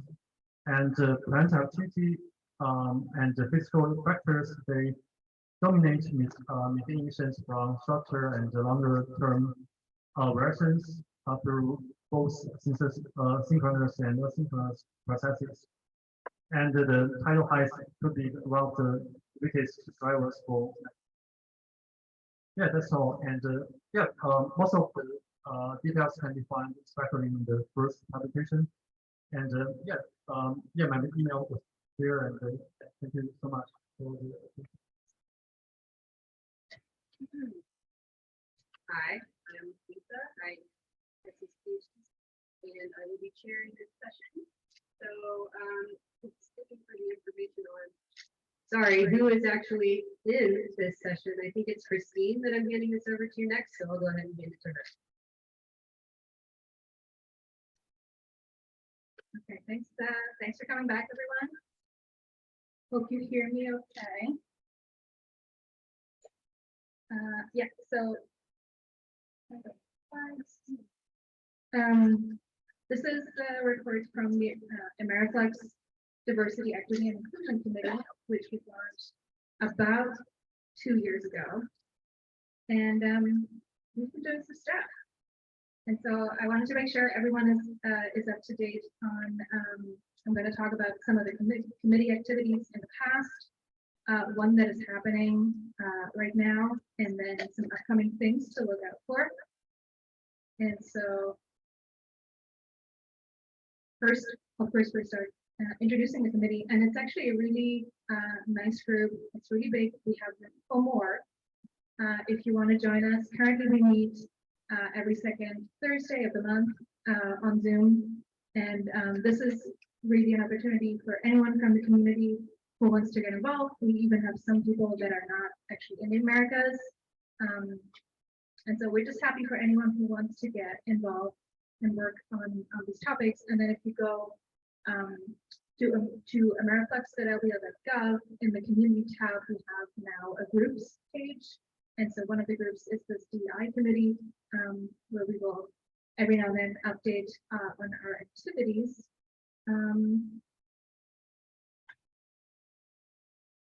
And so, yeah, one of the things we did around the time of the last annual meeting was that we sent around a workplace climate survey asking community members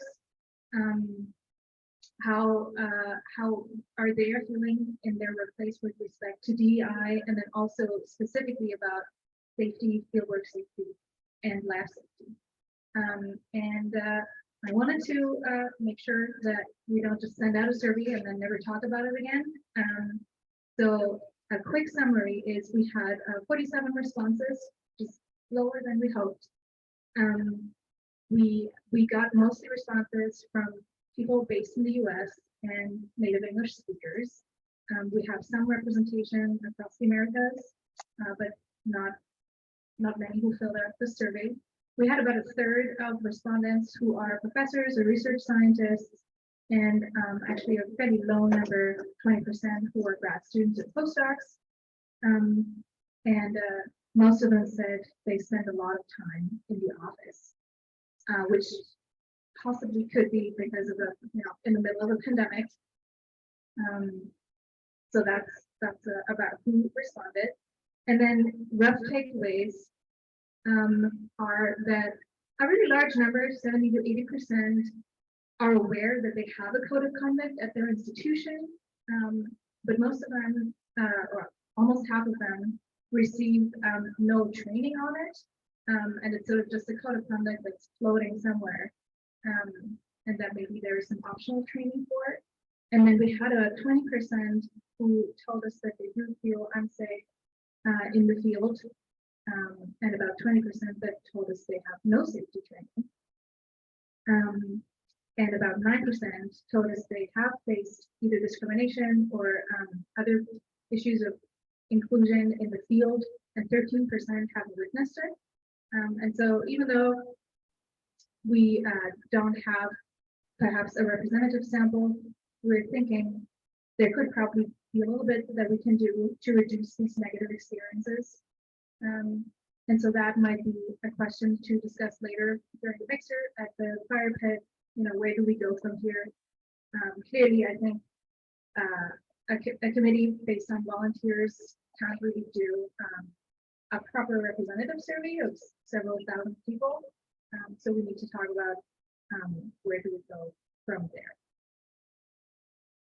Another activity that we spent a lot of time on in the last year that is connected to the fact that a lot of people think they are not really receiving a lot of training on safety, or they don't feel quite safe, especially in the field, is that we developed a resource for inclusive and safe field work, where we sat together and decided that maybe all of the AmeriFlux community members, whether they are PIs or whether they are more junior team members, they might like just a resource where they can look up things that they can do to improve the safety and inclusiveness, which really, the physical safety and the psychological safety, the longer we were discussing it, the harder it was to keep them separate, because they're really two sides of the same coin.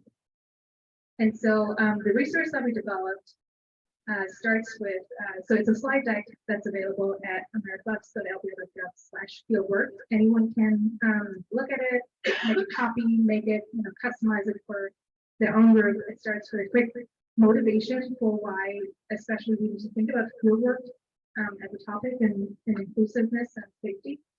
And we then have 2 pages that are just a laundry list of all the issues that we think could come up depending on your field site, depending on your terrain, on your group composition, lots of physical safety, psychological safety, and sort of anything in between that we recommend people go through and figure out, does this topic apply to me? Do I need to read more? We have resources linked where you can dive deeper into pretty much anything you can imagine. And then we have 3 slides that are a customizable checklist. So we recommend that people just make a copy of the slide deck and then change up these slides. One is for before you go into the field, one is things to keep in mind during the field work. think we found that too. Yeah, and then one is things to do after your trip, and to kind of customize that for however your group functions, however your team and your work is set up. And then we close with another list of resources. And so we launched this with several webinars. We did one for the AMP community. We did one for AGU Biogeosciences. And on our YouTube channel, there's a recording of one of these workshops. And we're also going to give a talk. Susanne Wiesner will give a talk at the next AGU fall meeting, because there is another session on safe field work environments that we're participating in. Another activity that we have ongoing at the moment, there's Sparkle Malone, who just moved to Yale, and she's been really spearheading a Twitter campaign that we did a pilot phase at the Flux course recently. And then are we going to do another one? Yeah, so okay, so we're going to relaunch this campaign on Twitter right now, this week. Okay, so we ask everyone to get involved. The AmeriFlux DI committee has a separate Twitter account at AmeriFlux D. And so if you follow that, you're going to see a couple of poll questions about, if you see XYZ in a job ad, would you apply to this or no? And then we have a couple of prompts. We want to inspire some discussion, because I think a lot of groups are right now struggling with attracting their next postdoc, their next technician. And so just talking about what makes an effective job ad and what do people respond to, we thought is worth the discussion. And so that's why we're doing this Twitter poll. And last but not least, there are many ways to get involved. So I think you should all start by following at AmeriFlux on Twitter and participate in this Twitter campaign, so that we can all talk about what makes a job posting that people actually will apply to. We are going to host a bystander training, which will be in a virtual setting. And so we hope to send out an announcement that you can sign up for that this fall. And then the resource for inclusive and safe fieldwork, as I said, it's available on our website, AmeriFlux.lb.gov/fieldwork.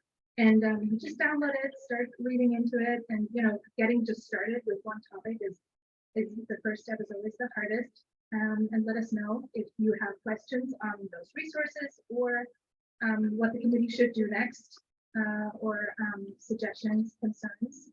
And of course, the height of involvement is joining the committee. It's a great group, and we want to use from here. And I think that is what I have. So I'm gonna hand it over to Margaret.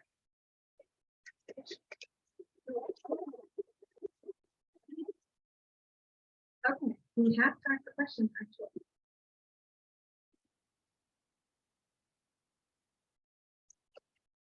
Okay, I'll ask one. Yeah. Have you guys thought about trying to do some example job ads or examples, so that people could look at that? I'm going to make Stefan answer the question of whether we have thought about developing example language for good, effective job posting. That will definitely be a next step. The first thing that we do after this survey, we're going to just synthesize the feelings of certain do's and don'ts in job ads, and then possibly we can come up with a template or two that we as a community can use in order to hire people.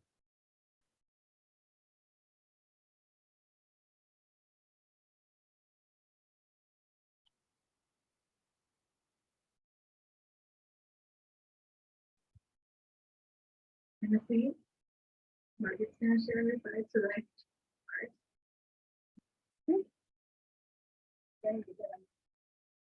Yeah.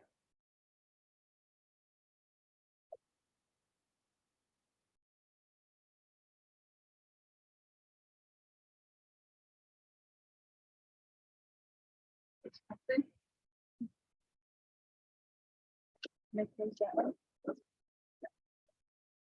Okay. All right, hi everyone, and welcome back from lunch. It was so nice to have a break. What we want to do with this town hall is actually keep it a little short, try to give back another 10, 15 minutes to the afternoon. So I guess that helps you pay attention or not. Anyway, so take a breath and we'll have a little time to walk and follow up on topics maybe organically after this. So Deb's going to start off. We have a set of topics and they're all for discussion. So data sharing policy, wrapping up the year of water fluxes and lessons learned for the next theme, and that'll be Bill Bohr. And then we're going to really compress the schedule and just have a couple minutes. AmeriFlux, FluxNet data products, Right Visit 2.0, by Sebastian Burrow, and community products. So I put these photos here because you may not hear as much from those people, but they're here and you can follow up. And the real reason is because they're afraid I'm going to talk too long. So this is a big challenge for me. Can I talk shorter? The question is, which slide work on them? Yes. Okay.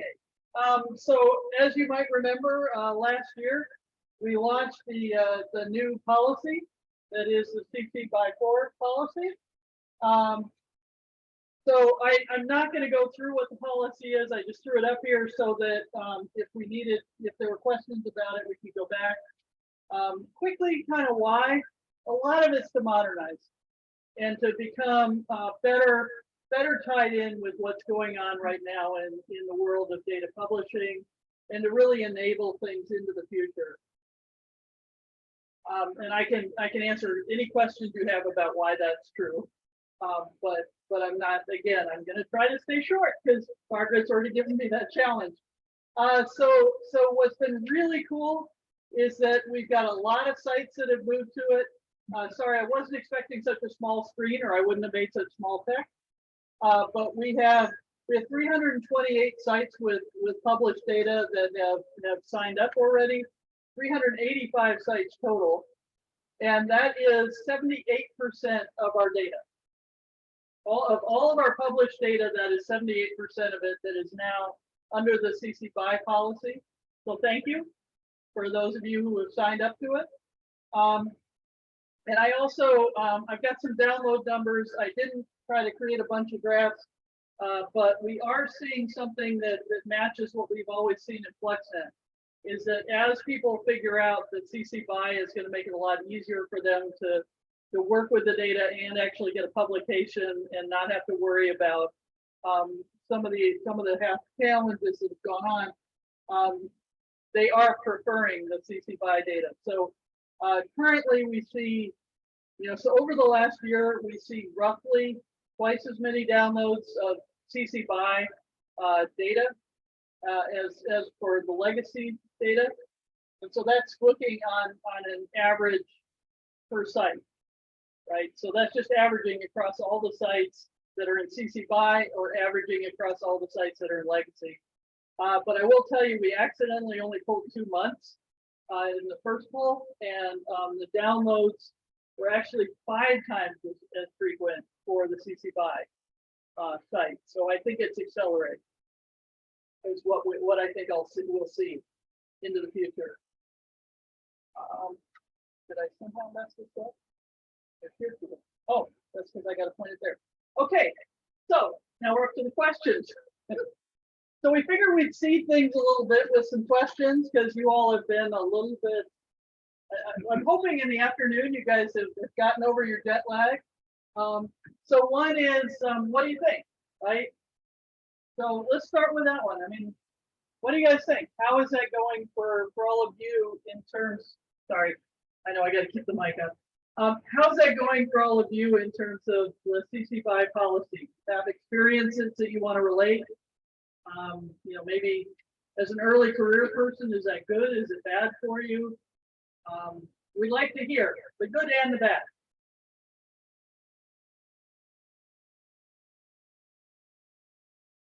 Yes, Ankur. I think on average, great. The question that we've been recently coming up with is supporting sites where data sovereignty matters, either because we're talking about data sharing with like tribal nations, or we're talking about private industry flux towers, and to to what extent, like for places where we can compare location, certain ways to compare data. I know that fair data standards have a whole separate section of sovereign entities. I just don't know where AmeriFlux stands on this. I know people generally had a pretty hard line and fair data is not part of AmeriFlux, but now we're leaving out sites in creative places that advance something. And you're right, we don't have an answer from the central project, but I think this is something that we need to hear from groups that want this sort of capability to start to understand what are those needs and how do we, what are the parameters so we can start thinking about that. Because I'm certainly open to thinking about what would be the right policy there.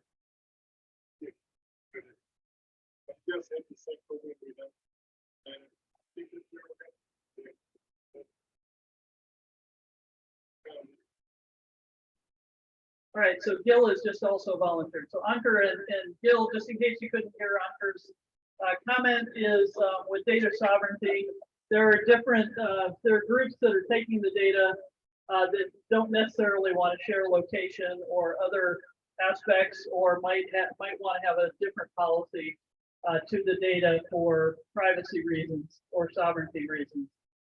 So that's the, I think the correct gist of the question. Other questions, comments, positives, negatives? Rachel. Just a comment, when I've spoken with some on download data, we have to ask questions about this, like how the data. So it's just been confusing with the policy. So movement forward towards CC5 is a big benefit to download. Yeah, as I had on the other slide, so thanks, Rachel. Yeah, she's pointing out that the downloaders are finding it easier to deal with the CC5 policy. I think we see that in the numbers. And there is one other thing I want to point out, because another challenge that I've always seen with AmeriFlux data is that there isn't a good way for people to reference the citation of a large number of sites. So we are working on that. I've been working with Shelley Stahl from AGU and some folks from NASA. We've got a large committee that we put together that is actually working on what is the design of a capability such. Yeah, I know I saw that. What's the design of a capability that would allow people to actually cite all their data citations? Because it was on one of my prior slides, so I feel like one is missing from the deck, but I can worry about that. But basically, so not only are we working on how do we do that, such that the publishers agree, the indexers agree, so that all the whole system works. Now I forgot where I was going. So what was the question? They had this other question. I'm going to read Scott's comment, who said, like many early career scientists who are getting the funding and making the huge effort to collect field data are worried about just giving away the data without any chance of contributing to someone else's study.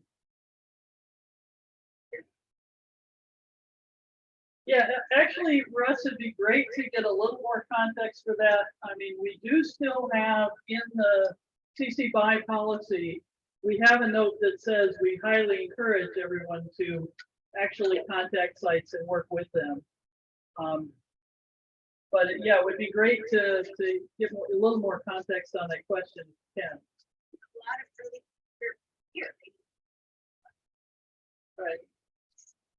And thoughts of if there is a better way to do this, because I mean, one of the reasons why we went to CC BY is that publishers are increasingly asking for that the data be open. And honestly, what they expect then is a well-recognized policy. So for a lot of the publishers, when they looked at the AmeriFlux legacy policy, they said, well, that's not actually our definition of open. Right. So some of those sort of things were happening.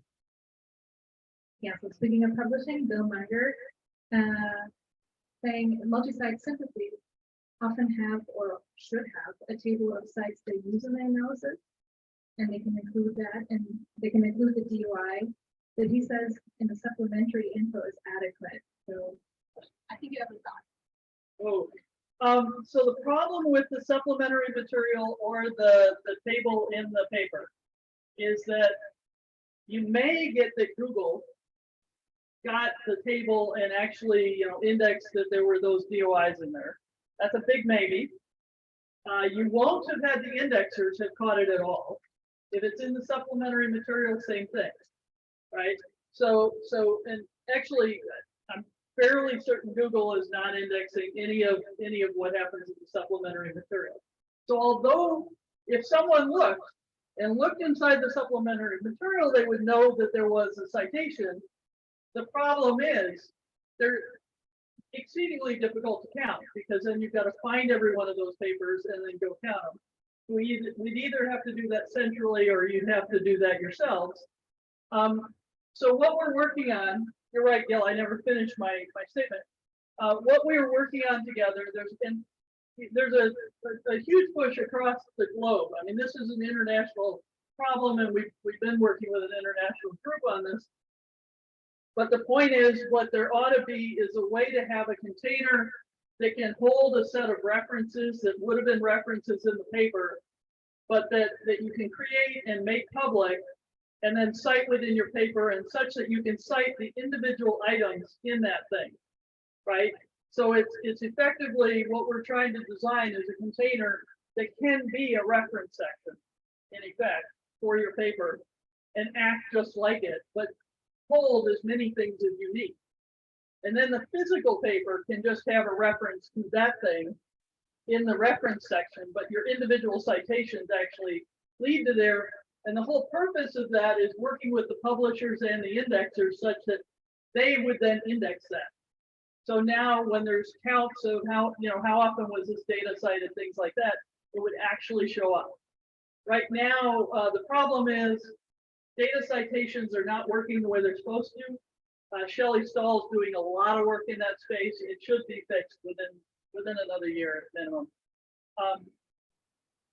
Shelley Stahl, the name I keep bringing up, is the main data lead at AD2 for things. So, and she's been very active in trying to fix a lot of things. But what we're trying to move to is getting everyone to ask for an actual citation in the reference section for their data. Right? The problem then becomes, well, if they used 150 sites, they can't fit anybody's in.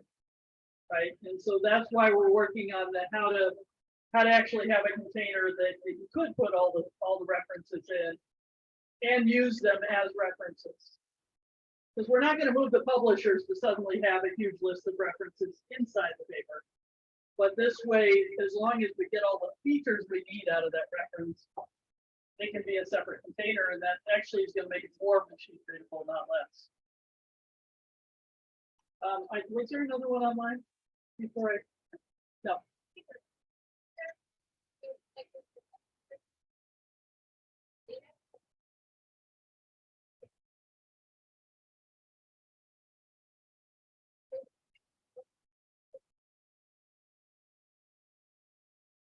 So what we've currently got in the CC BY policy is they must reference the DOI data citation and in the reference section.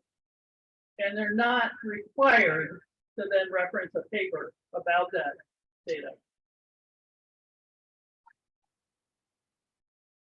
The data citation itself, not a paper about, thank you for clarifying. I think that other slide that I'm missing had that on it. Paul, this one reason another nice feature is that when you have your data citation in the AmeriFlux to edit it, hard on these tower data. So there's a nice mechanism that there's DOI. Right. Yeah, but let me answer that. Let me speak to that one. So that is one advantage of having the data DOI cited rather than some paper about it, because that paper might have been written 20 years ago and described the site, whereas your data DOI can include everyone that you want to have listed as having contributed to that data, and that you can specify the order that people should show up in. So in fact, I think that's really key, because And also, if you're counting up citations of that particular paper, you don't know whether it's because they use the data or because there's something said in that paper. Whereas if they're citing the data, you know exactly what they're using. I will hand that off.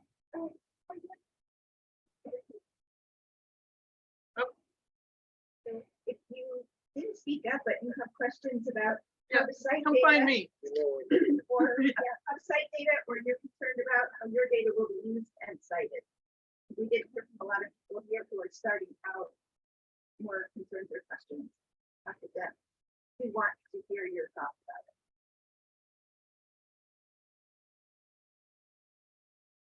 Hi, so I want to talk about some highlights from the year of Fluxes, just ended.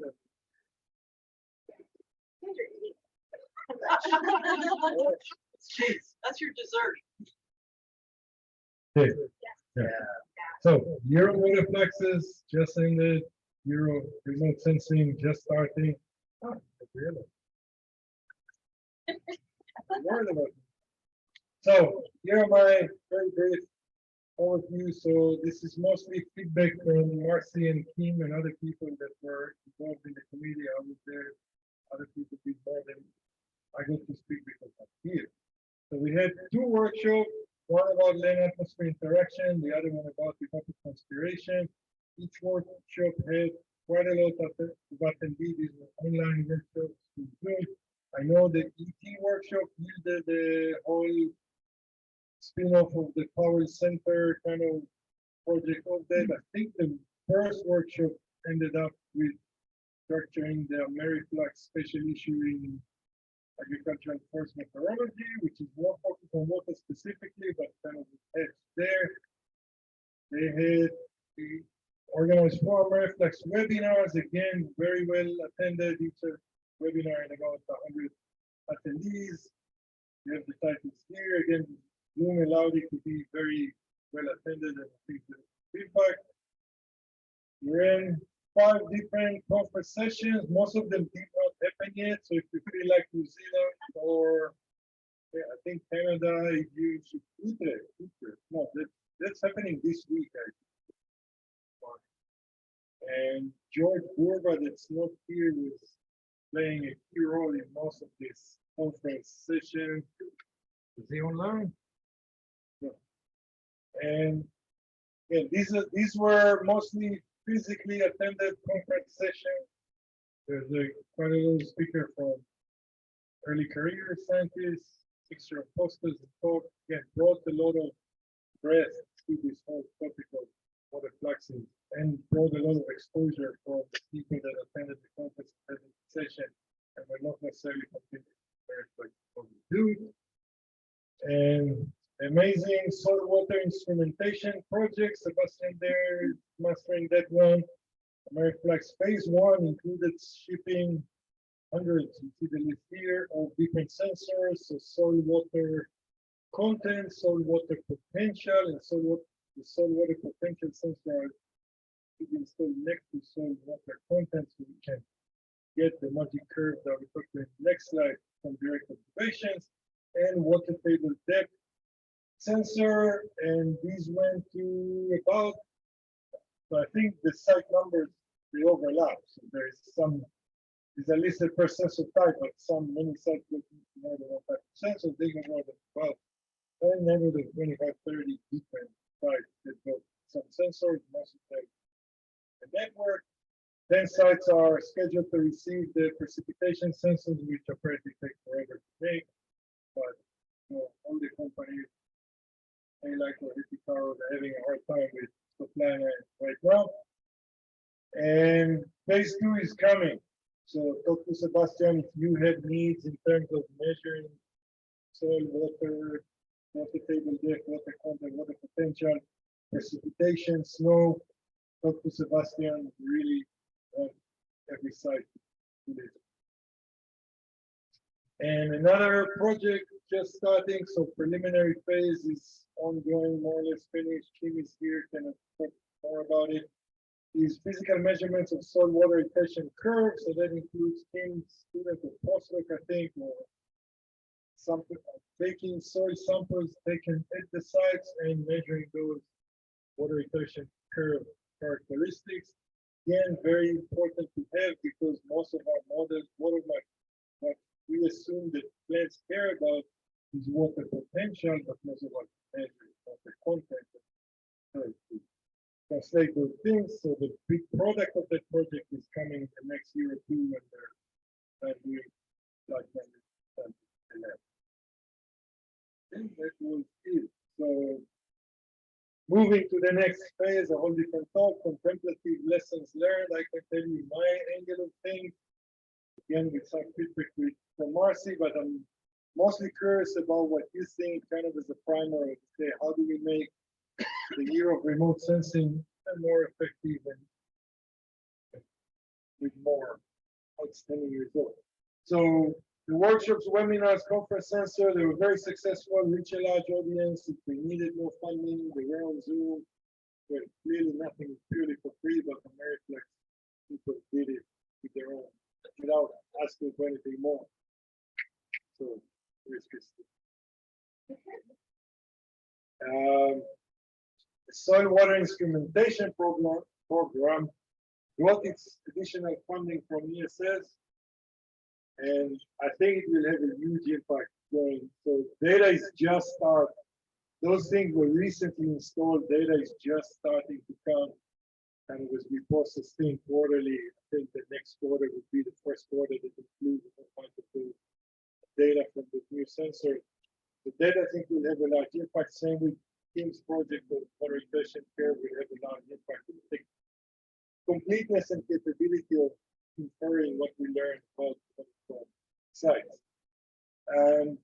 I know from being on the committee, there were a lot of good ideas at the beginning, and many of those good ideas never came to fruition. Some because whoever came up with them lost interest, or were kind of really busy people and they make us work hard on many other things while participating in AmeriFlux. So people got distracted and stressed out about other stuff, and kind of in the feedback, in this talk, if you have ideas how to get smoother, how to get more buying, more involvement from the people that are participating. So the people that are going to be, that already are, chosen already, in the committee of the year of remote sensing.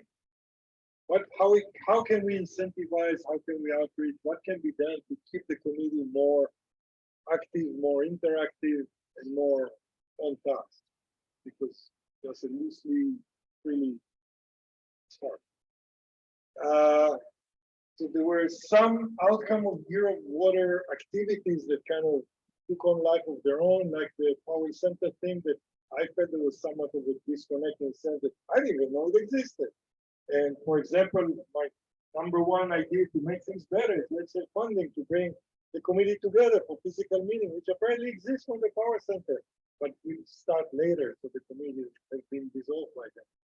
So yeah, just between how can we work on the timing, bring a lot of the initiatives to be active as the committee is active, rather than just initiate stuff that will come to be later. And by then we'll switch to another year. And yeah, that's more or less it. And I kind of thought there was a big impact of the year of methane fluxes was the synthesis paper, the large number of them written, but that was really driven by big funding from the power center. We did not have that for the year of water. I kind of felt that we could have had more buy-in if we had upfront. This is 1 or 2 amazing synthesis ideas that could be written, should be written. We had 1 year to pull it off, finish those syntheses. And we didn't do that. So year of remote sensing, we have about half an hour to come up with the best synthesis idea, find someone that should be motivated and paid to lead those, and they can identify this is the involvement I need from you. And then maybe things could be done by the end of it. Nice to you. Comments on the web. People want to say something. If you were involved in Year of Water Fluxes and want to say something, please say it. If you're contemplating involvement in Year of Remote Sensing, and made you think of stuff. Yes. The latter, yeah.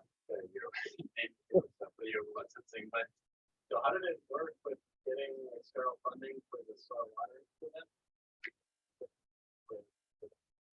So it was really an improved screen with the meeting that Steve that needed better measurements and more measurements. Then we went to that one for the memo, the chamber, units, and last estimate was 20 available. Then we add coding, then time we did a survey across the country for what was exactly needed at what sites. It was actually coding for site from site and 10% on actually the network site pretty clear. And also one comment of like you said, those initiatives, they don't have to stop. AmeriFlux things stop those, and then the community can still go. I'm not saying they have to stop, but I feel there's kind of a loss of momentum and enthusiasm as you switch to the next. With the funding for the instrumentation, the timing was perfect. It started at the beginning, was quick, was early on. As the year of water was ongoing, things were happening already, and that will bring a huge product going forward the next 2-3 years. Like I'm sure about that. They just think about the funding. So good idea to have your study in August. So I mentioned at the beginning that the year is going to be health. That allows us for ongoing projects and exactly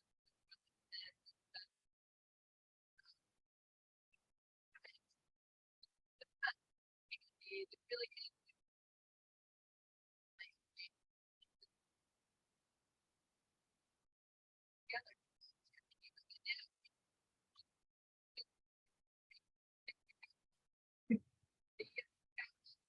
next day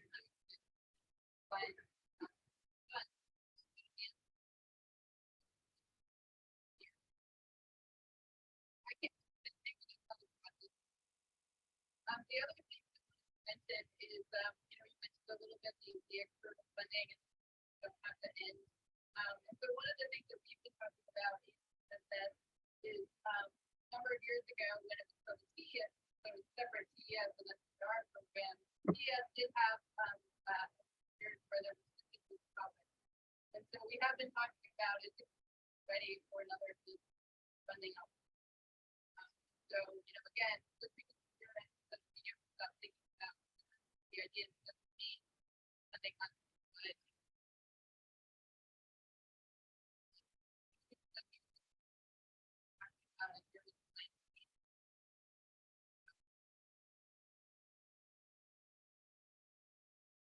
Kind of brought up the synthesis because of the kind of activity that Europe can generate. This one generates a lot of participation, and everyone that's working on a synthesis, you end up with your name as a co-author, but also the data you collected being useful for something new and bigger than you thought before. So your water is a good time to kind of learn grand synthesis like this. I think if we can do it early enough.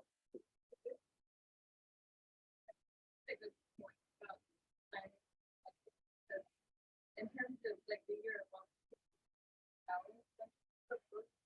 like we end up with a situation where we have the EP workshop in December, like gathering all of the ideas from maybe about like things that would be really cool to do for synthesis, and there's a lot of people participating, but then being in the situation where like we don't have dedicated funding to have a postdoc or somebody for full time on actually leading a synthesis, type paper or something. So where everybody in the committee are kind of with their time and like to have somebody who has the time and funding set aside to actually be able to train everybody.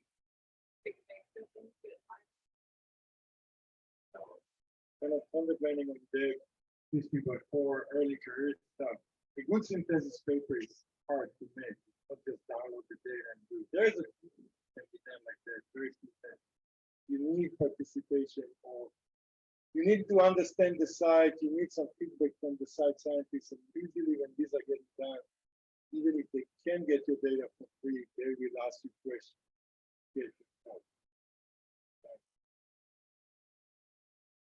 I think those kind of papers where you gave the data did absolutely nothing and did not really